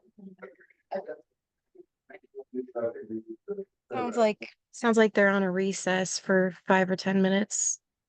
Is that accurate? Yes, can you hear me into me? I can, it's as well as the microphones project, but Here. I'll pull it closer. We are on a 10-minute break and Zoom went down. So he called a 10-minute recess.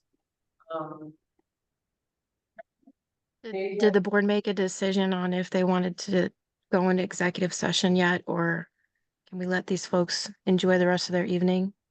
Yes, I believe they made the decision to go ahead and let them enjoy the rest of their evening. Thank you for thanks for coming. Thanks for coming, everybody. We'll be in touch very soon. Thanks Appreciate your time. Thanks, Bye. everyone. Thank you.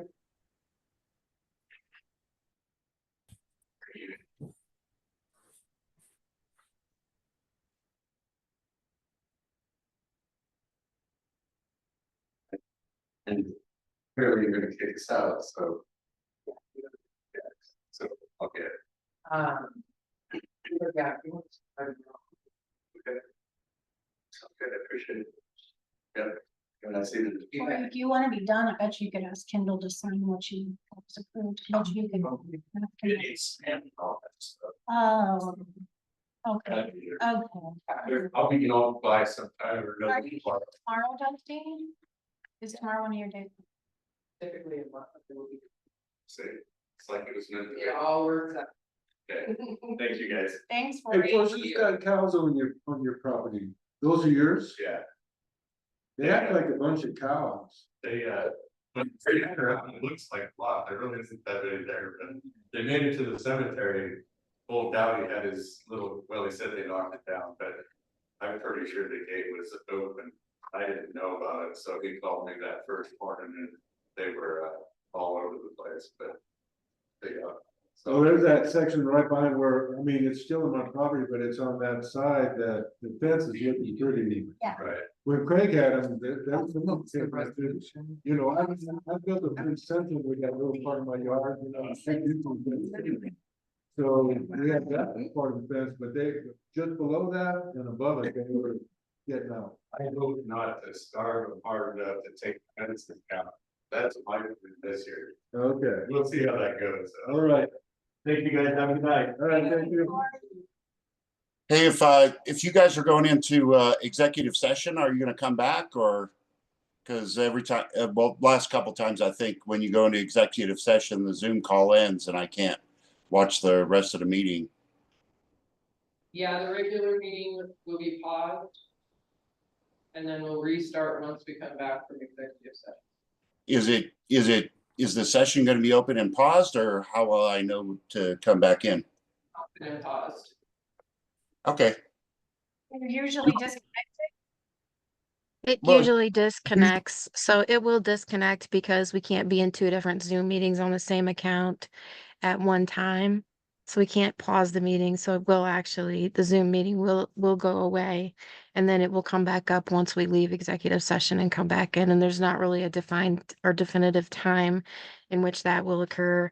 You know, unless the board would decide to go through all these other items.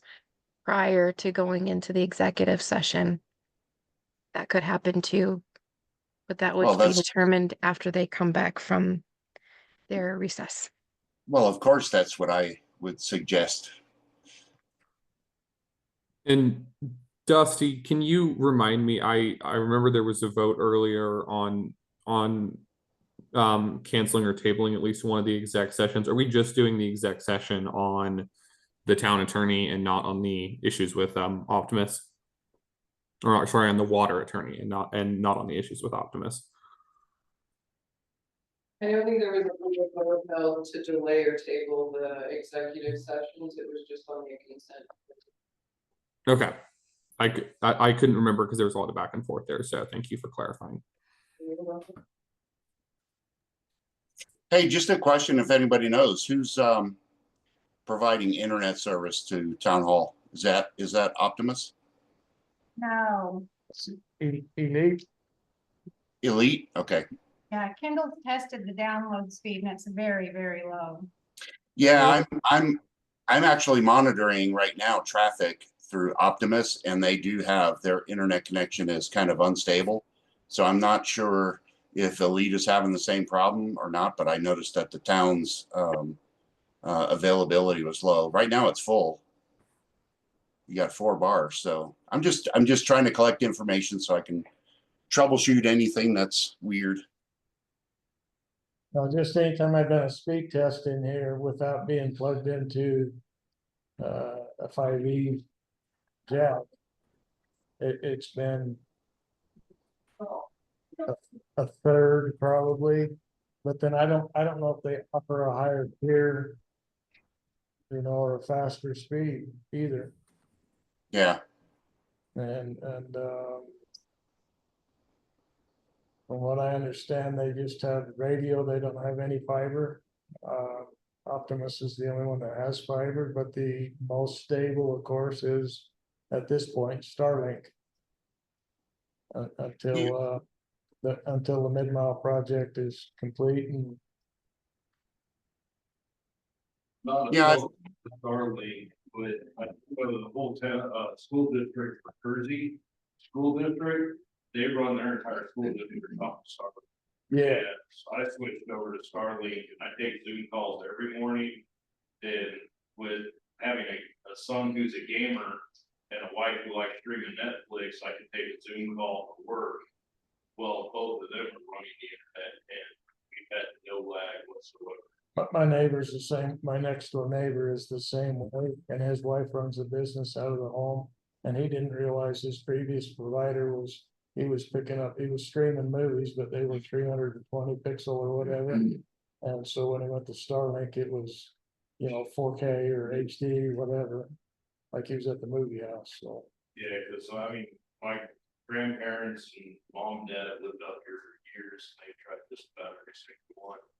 And I've got one of my really good friends from high school. He's the technology coordinator for the Kersey School District, and he switched them all over to Starlink and recommended that to me. I'm happy.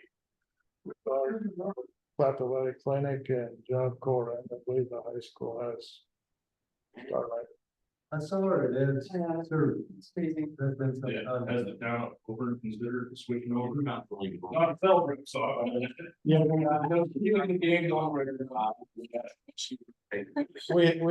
we haven't discussed it at this point. Elite has I just know if you're complaining about speeds. Obviously, if it's a drop, it all sticks. There might be something to consider discussing with either whoever has fiber up here or off. Like an assistant. Either increase their service or kicking the curb and go something other. Why? Yeah, Future day. But it's definitely something that needs to be discussed in the world of Zoom meetings. and I don't know what Elite's what they're gonna. I've done, I have Optimus here at the office, and I have Starlink at home.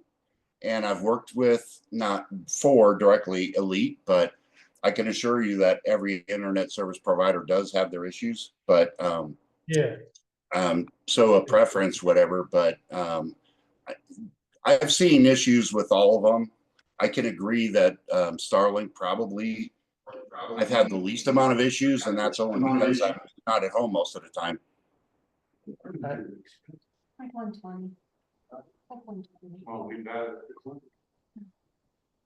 We have that. And it's not the megabits. It's not the megabits upload and download. It's more about the latency and Right. The ping and the retransmissions and all that. Right. Right. Okay, I wanna go home. What can we do? All right. So, You can go. You're excused. Go ahead and take We're off the back rest of the day. Thank you. Back in session, and may we have a motion to go into executive session?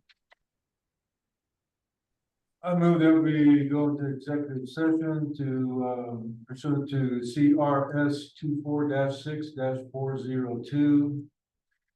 4B for the conference with the town attorney for the purpose of receiving legal advice on specific legal questions concerning the possible employment agreements with a town water attorney. I'll second that. Discussion. Vote, please. Trustee Bethel? Yeah. Trustee Staley? Yeah. Trustee Price? Yes. Trustee Lindsay? Yes. Mayor Wilcox? Yes. Motion passes unanimously.